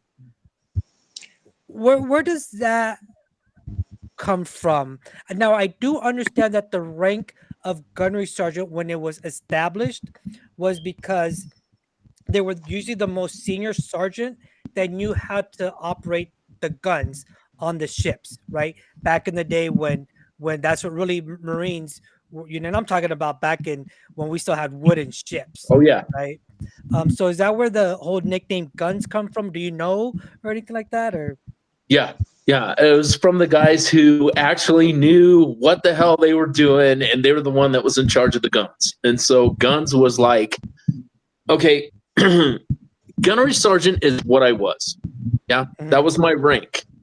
There were only a few people that ever called me Gunny, and those were the people that respected the rank, this, that, or the other thing, and I had to correct a couple people that tried to, call me Gunny when they didn't rate to call me Gunny. About rating something, right? Hey, Gunny, shut up, Lance Corporal. I'm a gunnery sergeant. That kind of thing. But there were only two people that ever called me Guns. One of them was the officer that I told you about that said, "Guns, you're at the top of my chart." okay. The other one on active duty that called me that was a lieutenant colonel that knew me very, very well. He knew me when he was a captain. I was a sergeant. I kind of I found about $80,000 worth of equipment that he had lost. Found. And he respected me for that. His people were doing something that they weren't supposed to do, and I kept the equipment that they said was trash. And when he came up short, I said, "Hey, sir, here are the things that you need." And he was like, "Where did you get these from?" And I said, "This is what your people are doing. They're calling these trash. They're not trash. They're repairables." And so I've kept them, even though they said to throw them away. And since you're short, here they are. So me and that lieutenant colonel knew each other. He was actually my last CO. I won't tell you his last name. He was known as Bubba by his peers. But Bubba and I went to church together as well. So I kind of knew him outside. He called me Killer. I called him Bubba. That was the other guy that called me Guns. And then the only other person that's ever called me Guns, you guys who met me in Denver know that I work at the Air Force Academy at the commissary as a bagger. I do that because that's a contract job. I work for tips only, and I don't owe anybody anything. And I don't, if I want a day off, I just call and say, "Hey, I'm not coming in today." And I did that because with PTSD, that was the best thing for me to do, set my own schedule, not have to worry about signing my name on people's stuff that they were flying on, that kind of thing. Well, one of my regular customers was one of Chesty's privates at Chosen. Wow. And then his last combat tour was in Vietnam as an LDO captain that was an aircraft maintenance officer. He's about 95 years old. His name is Joe. And he, you know, he calls me Guns every time he comes in there. He's like, "Hey Guns, what's going on? Hey sir, looking good today. How you doing?" You know, and it's a mutual respect thing. There are very few people that call me Guns. Very few people that call any gunnery sergeant Guns. Those are people that he respects and that respect him. Got it. You see it, and I'm sure you saw this too, Mike. Over the course of your career, you see how the culture slowly changes as things change. And Oh yeah. and when I first came in, you know, people were just beginning to call master gunnery sergeants master guns, and I think it started to flow down from that. And that, like you're saying, like Mike is saying, you've got to earn that kind of level of man. You've got to earn that level of familiarity with somebody. Got it. And 3 people in my whole career. Yeah, so gunny's the first level of familiarity, but Guns, you know, that's only somebody who's not going to have to worry. Somebody senior to the gunnery sergeant who has nothing to worry about as far as pushback on it can get away with something like that. And I saw the same thing happen with, you know, when I crossed over and made captain, there were still some old guys that were still calling me skipper. You know, and that's a really old tradition.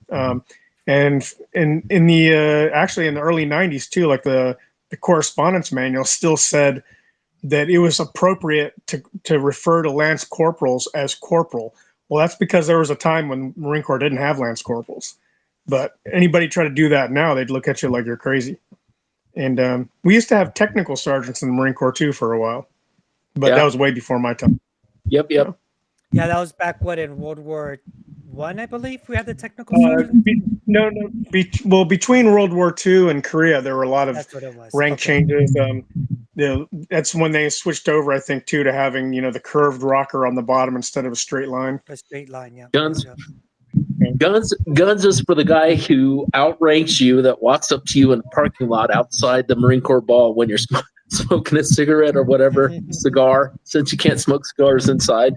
And I only smoke cigars at the Marine Corps Ball, and goes, "Hey, Guns, need a nip?" and pulls out his flask. You know? Well, you know, Mike, to be fair, Mike, because you're older, you ran into the same thing that LDOs, warrant officers, and Mustangs run into. The only people that are your age are far senior to you. Oh, So, dude! When I came home, when there's nobody around, they'll let you see behind the curtain. when I came home in 2011, I went to the sergeant major and I said, "Hey, sergeant major, I think I'm going to put in my retirement." And I was at 19 and a half years. I said, "I want to go to 22. I'm putting in my retirement." He's like, "Oh, gunnery sergeant, what are you doing? You're going to be a master gunnery sergeant. You need to stick around." And I said, "Sergeant major, I'm too fucking old." And he looks at me and goes, "What? What are you talking about? I'm fucking 38. And I just laughed at him and said, "Sergeant major, I'm 47. He's like, I'll take those retirement papers now." So I retired about 6 months before I turned 50 at 22 years service. So yeah, you're right. It was the older guys. It was the chief warrant officers and the LDOs that I ran into that were my age. In fact, when I was in Afghanistan in 2011, my sergeant major, he was funny. We were supposed to run squadron PT. You know, we're out running, staff NCOs running with the sergeant major, and sergeant major dropped back and he was like, "Hey, Gunny, why are you running at the back of the pack?" I looked at you need to set the example. I said, "Hey, sergeant major, I'm too fucking old." And he looked at me and said, "What do you mean you're too old?" And I said, I'm 47, sergeant major. And he goes, "Oh, Jesus, I need to start calling you sir." I said, "What? What are you talking about, sergeant major?" And he goes, "The only people who I call sir are people who are older than me, and they're usually colonels, sir." So, you know, I was like, "Okay, sergeant major, He was a hell of a guy, though. It's good to it's always good because sometimes, and like we did at the beginning of the podcast, we sometimes bring up not the best part of our job, right? We Yeah. usually bring up the stuff that has given us some heartache, some turmoil, right? But it's good to share these stories and laugh, because I honestly feel that our 90% of our career is filled with this stuff, right? With the laughter, with the joke, with all that stuff, right? It's just unfortunately like everything in life, it's the bad stuff that usually gets highlighted. But talking about being old, so I mean, I joined the Navy, at 18 years old, but I ended up going to a Navy school that mainly reserved for the young guys, and I went to Navy dive school, deep sea dive school, and I was 31 at the time.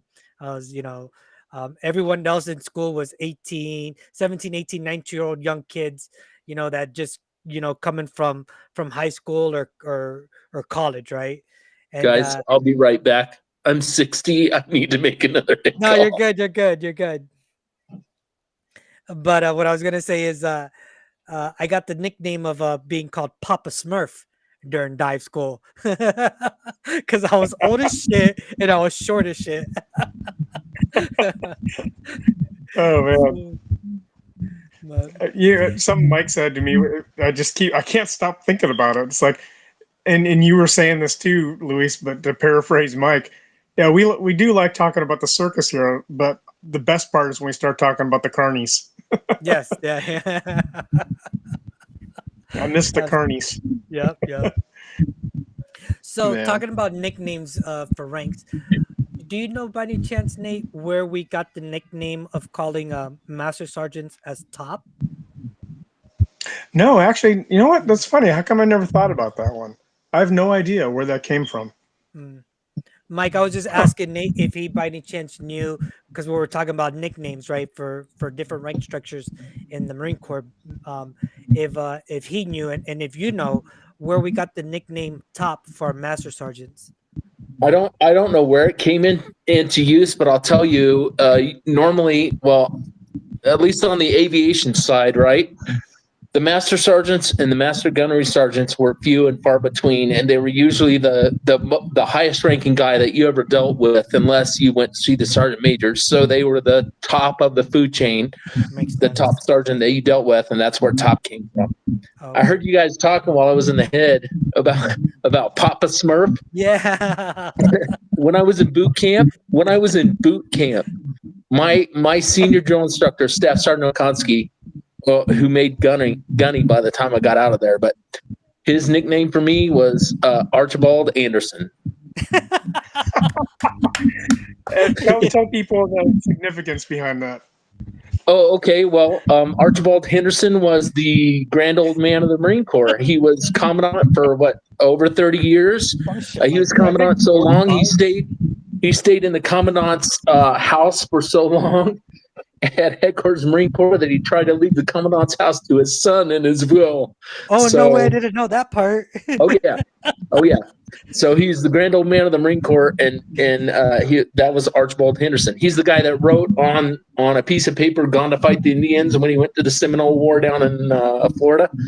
Left it on his office door, and I guess it was in the Navy Yard. I don't know where their office was back then, but yeah. So he's called the grand old man of the Marine Corps, and I was the grand old man of boot camp. So was Archibald Anderson. Nice. Or aren't you bald, Anderson? So I wouldn't have guessed. one thing about Mike and I actually talk about our old age. We actually met each other back in Paris Island. Geez. The Molly Marine. Yeah, for the Molly Marine 5K run. And man, I don't know what oh crap, where'd it go? Was it 2008? Yeah, what year time frame was that? 2008? Yeah, 2008, I think, 2009, somewhere around there. I came down from Cherry Point, so it had to be after 2008 and before 2014. So that's where we met Burwell, Molly, and Maria, and all those people. from TWS. We met him in person down there. Mike, For is people that who don't you know right that- there? I can't tell, dude. I'm 60. I can't see that picture. It's I so know it's small so on my it's so screen. yeah, it's so same here, same here. But I know I'm standing right here. Let me see if I Molly can make it bigger. Burwell is For right people who don't there. know, Molly was one of our former guests too. Yeah. So So if you're looking for me, you're looking for the bald head in the very back row Yeah. on the. Yep, that's me. that's you, right? Yeah, that's Yep. what I thought. And That's me. but to not confuse anyone, so Molly Burwell is not who the Molly Marine 5K run is named after. Oh no! Oh no! That's named after Molly, Yeah. the Molly Marine. Yep. The original statue there on Paris Island, and Mhm. can't remember. Ophame Johnson, is that who Molly Marine was Ophame named after? The first female Marine, yep. Yep. Yep. But, Yep. Yep. I remember I Simplified all my sisters. so I used to drink back in those times. Oh, so And, did I. A and lot I more remember- than I do now. And I remember we got pretty hammered there at the what's At it, the the Brig and Brew. Brew. Yeah, the Brig and Brew. So if anyone's still at Paris Island, is the Brig and Brew still around? The Brig and Brew is still around. Oh, it is. I have a buddy on Facebook. Well, I'm still connected to him on Facebook.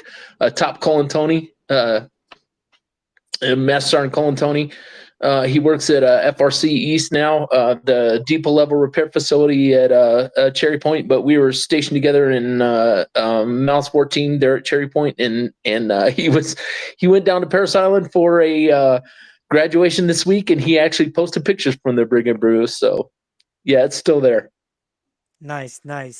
I'm gonna have to I'll be down in that area for I don't think I've told any of you gentlemen this, but I was invited to be the guest speaker for Beaufort, South Carolina, Marine Corps Air Station based down there for their 250th Marine Corps birthday celebration. So I'll funny definitely- story. I'll definitely Funny have to story go down about- to PI and check out the Brig and Brew. Go ahead. Funny story about Marine Corps Air Station Beaufort. So that F-18 that's outside the front gate, right? When I was working on F-18s and I was at Mal's 31 in Beaufort, I was a Stinger in the early 90s. That aircraft actually was in a mishap. It was taking off and it sucked the turkey buzzard through the engine, and it had to do a hard landing, and it shaved off the end of the wing and the end of the horizontal stab, and so it went into depot level repair. We were waiting for a wing to replace it. We were waiting for a stab to replace it to get it back on. Well, they could never get the parts that they needed. So what they did is they came to us and said, "Hey, we're going to turn this into a static display." Okay, no problem. So airframes, we do all the metal work, all the hydraulic work, and that kind of stuff. So we're the guys who were supposed to make it look like brand new, even though it wasn't flyable. So we had to kind of like mock out the stab, mock out the wing, make it look like it was brand new, even though we had put metal patches on it instead of the composite that it normally has. It was sitting in the hangar and it was ready to go out to the front gate, right? And we had a front strut that was bad, and there were no front struts in supply. And we got it in as what's called an XREP, an expedient repair. It has to be. You have to stay at work until it's fixed because it has to go on an airplane because the airplane has to fly the next day. So I'm freaking out. I'm at work. I'm like, how are we going to get the stab out the door? Or the strut out the door so that this plane can fly tomorrow? And I call my Gunny Joel Hare. And I said, Gunny, hey man, what are we going to do? He goes, is that plane still in the hangar? I said, yeah, it's still in the hangar. He goes, all right, here's what you do. And he came to work. We actually went out into the hangar, jacked up the front of the bird until it loosened the gland nut on the strut and extended the strut all the way, and then started pulling the front wheel forward, right? Until we could pull the inner piston out of the strut. We took all of the springs and all of the guts out of the inside of the piston, and we took them back into the shop, and we used that to fix the strut that was in the shop. Now we got a strut on a bird that's in the hangar. What the fuck are we going to do? We put the strut back in, right? We tighten down the gland nut. We lowered the jacks, and the bird goes nose down. We were like, oh shit, someone's going to know we messed with this. So I said, Gunny, what do we do? He goes, jack that thing back up a level now. Jacked it up a level. He called in one of the welders. The welders came in and he welded around the gland nut. He welded a bead on both sides of the gland nut so that the bird sat level. We're like, okay, cool. No one's going to find out about this. This is awesome, man. We got that bird out. We got that strut out the door. We got that bird out the door. Good to go. The next day they came with a tow tractor to tow that bird out to the front gate to put it up on the static display, right? They could not get the wheel to turn. They did not know why it wouldn't steer to go down the road. By the time they got it out of the front gate, they had went through 2 tires and 2 wheel assemblies because they were just dragging it. It was blowing the tire. It was shaving the wheel down. So they get it out the front gate, they put a wheel on it, and they come back to us and they go, hey, airframes, were you messing with that bird? And we were like, I don't know what you're talking about, man. So my gunny is like, dude, if you ever say anything about this, you're in trouble. Okay, that was in 93 or 94, something like that. It's 2025. I'm fessing up. We did it. Yeah. Good Marine Corps thing. Oh yeah. When I go there, I'm gonna have to go to that plane, take a picture of it. I'm gonna look for the wells and take Point at it. right. Oh yeah. Mike That's and the what I Marines mean. are like, we don't know. That's how the aircraft's always been. We've had a hell of a time with it as well. Exactly. Hey, sir, they needed the parts out of that. We robbed it. I mean, come on. You didn't know it was welded? I mean, what's the deal? So that's what I mean when I say I don't miss the circus. I miss the monkeys. Yeah, 100%. 100%. So, oh man. So if you go to that static display of the F-18 and look on the front strut, I bet you'll find the welds on it still. Yeah. Man. And then you can tell that story. No, absolutely. That's exactly what I'm gonna do. Is be like, I know the Marines that did this.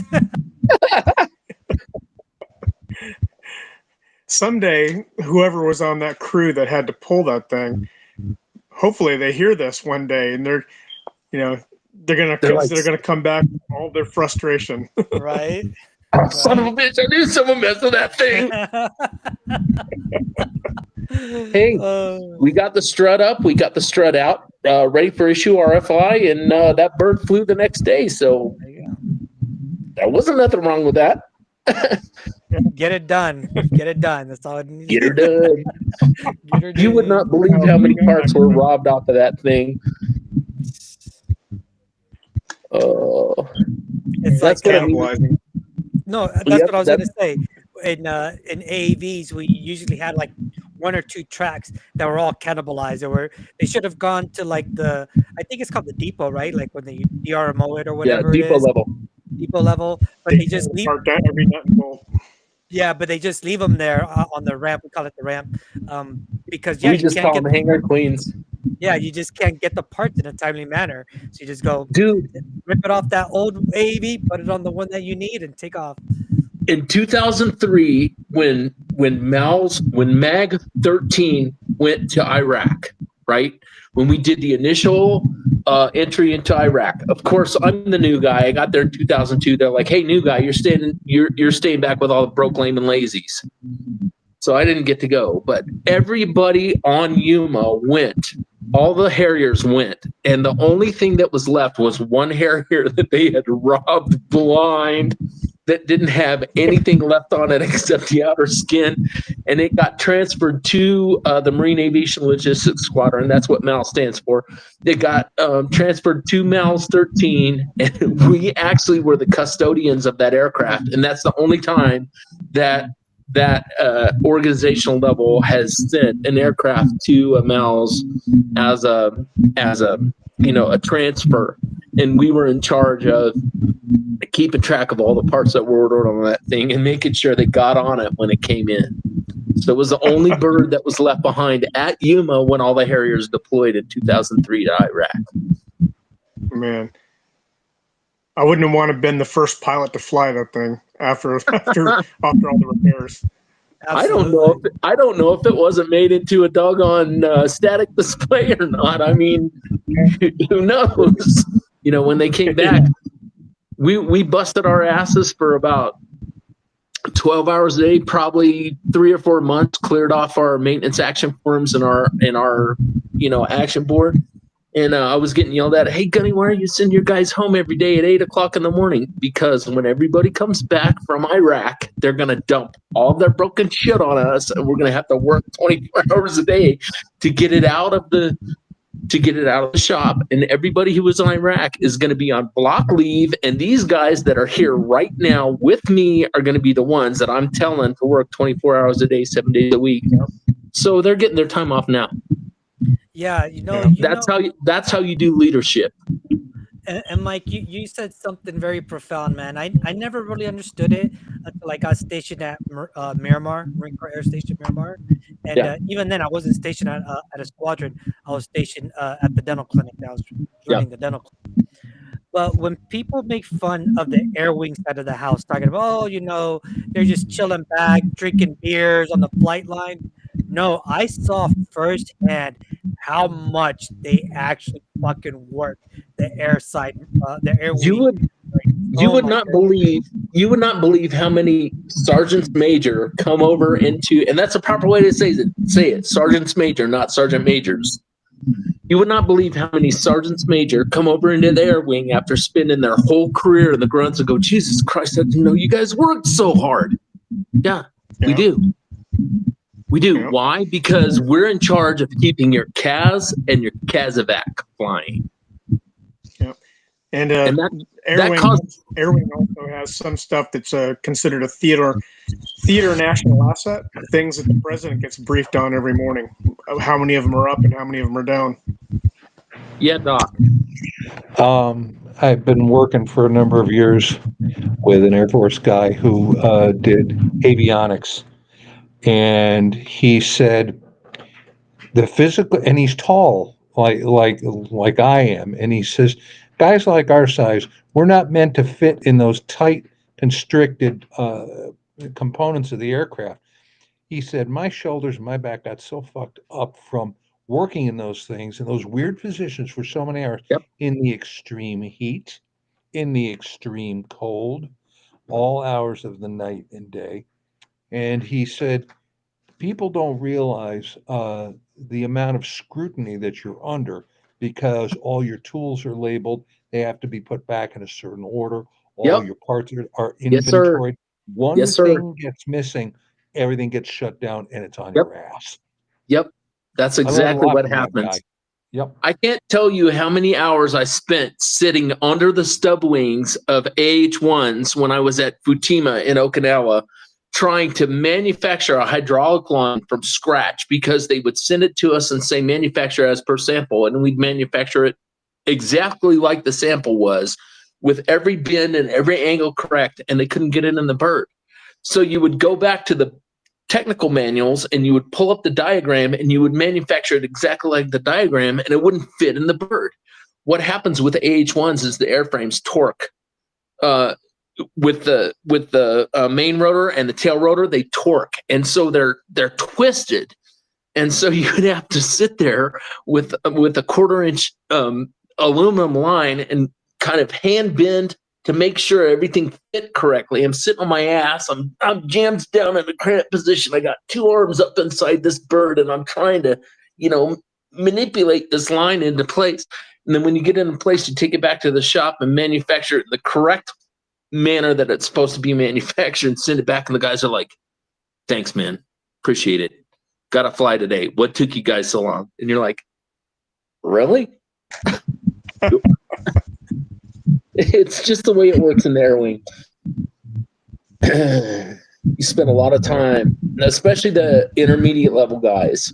The maintenance at the O level guys, they would drop stuff at 16:30 at night, right? They would drop stuff at 16:30 and say, "Hey, this is an X rep, which means expedient repair. You can't go home until it's fixed. It's an X rep that has to go on a bird that's flying tomorrow morning." Why would they drop it at 16:30? So they could go home for the night. Because they knew it was going to take you all night to get it fixed. It was the airline, man. When you're describing the improvisation that's involved, I also worked for a while with a guy who was a pipe fitter, not in the military, but a pipe fitter in a factory, in industry. And he described exactly the same thing. He says, there's no manual that we have to work. We have to improvise this shit, tube for tube, pipe for pipe, wire for wire. Yep. We're not working off anything, just, visual spatial relationships, what we see and what we can make with our hands. Dude, I loved it. I loved it. Yeah, Navy. It was Navy so has the same challenging. thing. It was so challenging, and it was so awesome to stand on the flight line and see those birds taking off, knowing they were either dropping off grunts, picking up prisoners, or going to drop bombs or drop ordnance on people who needed it on their foreheads. Yeah. And that's where like it comes into play. Like we all have our part in that organization. You know what I mean? And I'll say this, and I say this in all genuineness, like no one has a much more important part than the other person. Now there's certain circumstances maybe someone's role might be a little bit more important than somebody else's. I would say yes. If Mike were out in the combat field and you get shot, I think my role is a little bit more important to you. But if you guys are getting fire, if you guys are taking fire and you need Harriers overhead to drop 100%. Ordnance and lay down some freaking rounds, it's my job to make sure they're there. Yep, absolutely. If you're in a bad firefight and you need to casevac somebody, it's my job to make sure the birds are flying. Yep. And I mean, I think that's what the Marine Corps team is all about.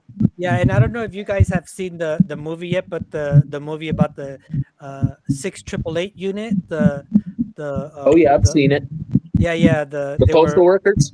Yeah, the postal workers back in World War II, right, Mike? Was it World War II? Oh yeah, World War II. Yeah. All female, all black unit, and they got the mail delivered, right? They had this like backlog of 2 years worth of mail. They got it done in like 90 days.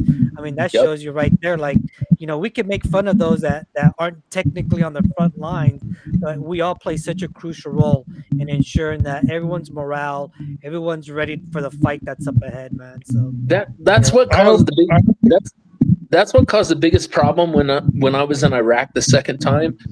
We had an airframe change come down to all of the 46s and 47s in the theater of operations. All the Army Chinooks, all the Air Force Sea Knights, the Marine Corps Sea Knights, they were all down, and we had to incorporate this airframes change, and we were short parts. And I looked in the part system, and they were there, and I ordered them, and the lieutenant said, "No, you can't have them because they're saved for emergencies." And I went over to supply, and I was like, "Lieutenant, what the hell are you talking about emergencies? Every single 46 and 47 in the combat theater is down right now. There's no casevac. There's no casevac. There's no prisoner drop off. There's no troop drop off. There's no troop pickup. There's no supply without these 46s.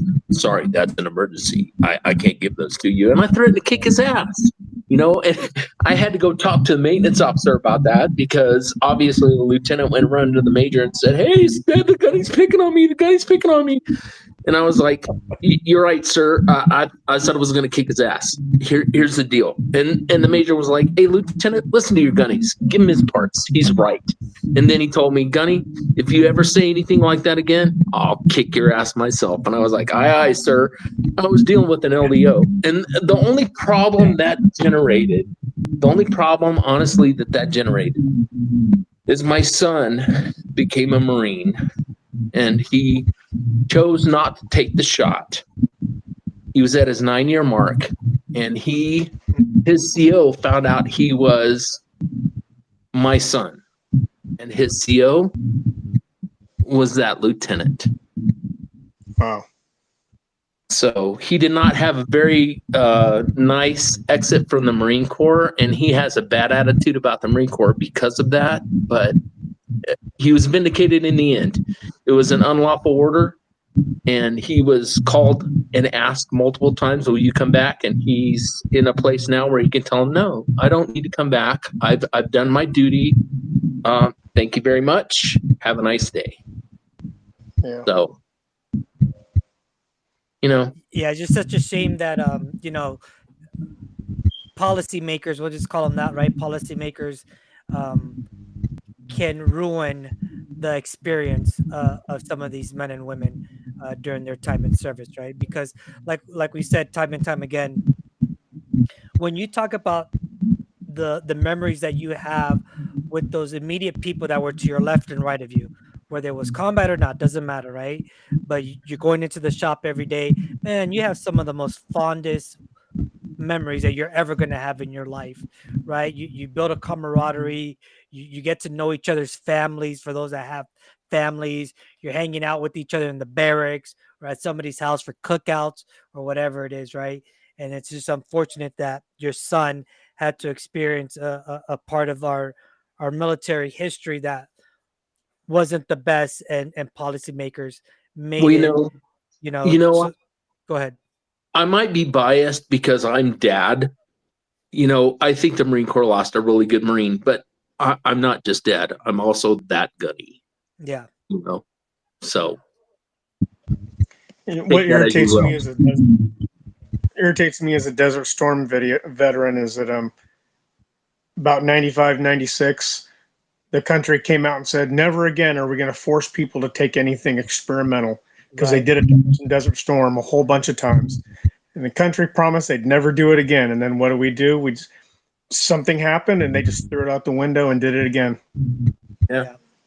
Well, they've rectified it since then. So, and like I said, they contacted him. They said, "Hey, come back." He was like, "No, thank you."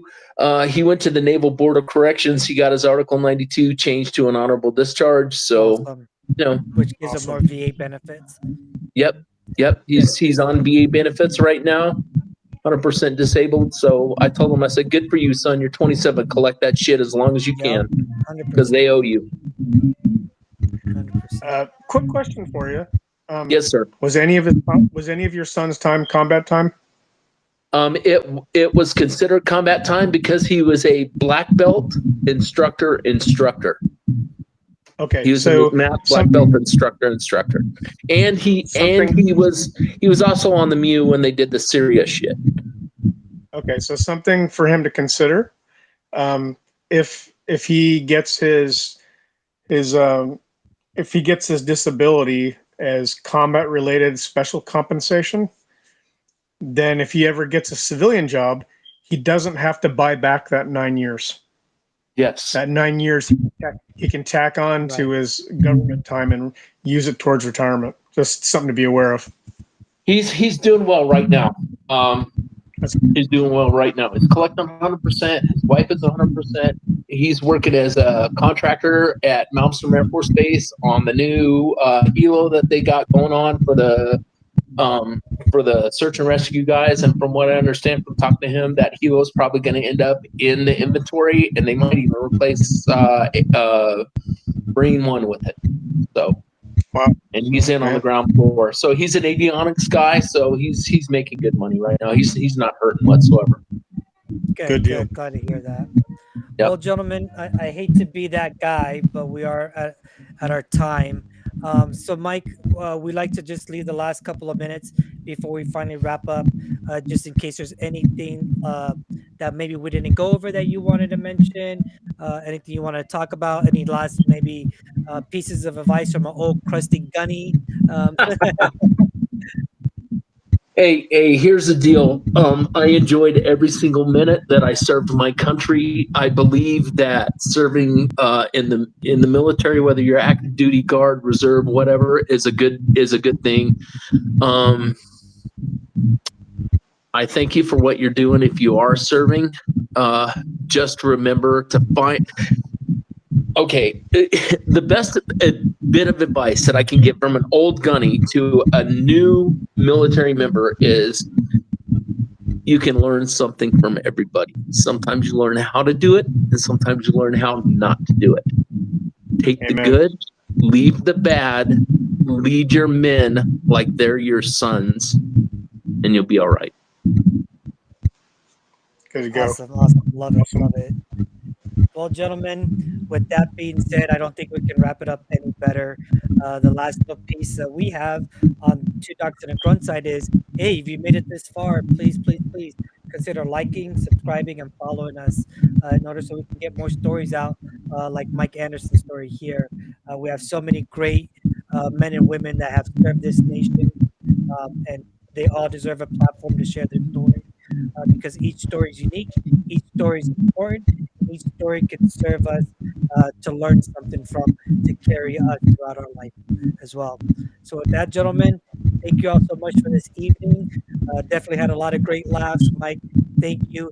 And the door and the invite is always open to you and Thanks, your Doc. family that ever want to come on here and share more of your story. Especially you, Mike. I know you have so much more to share. 2 hours just isn't enough. So, Thanks, Doc. Mike, It's great. stay on with us after we hit the stop button. One more thing you got to know about. all You right. got it, Doc. Good evening, everyone. Good Good night, evening. everyone. Oh, okay, guys.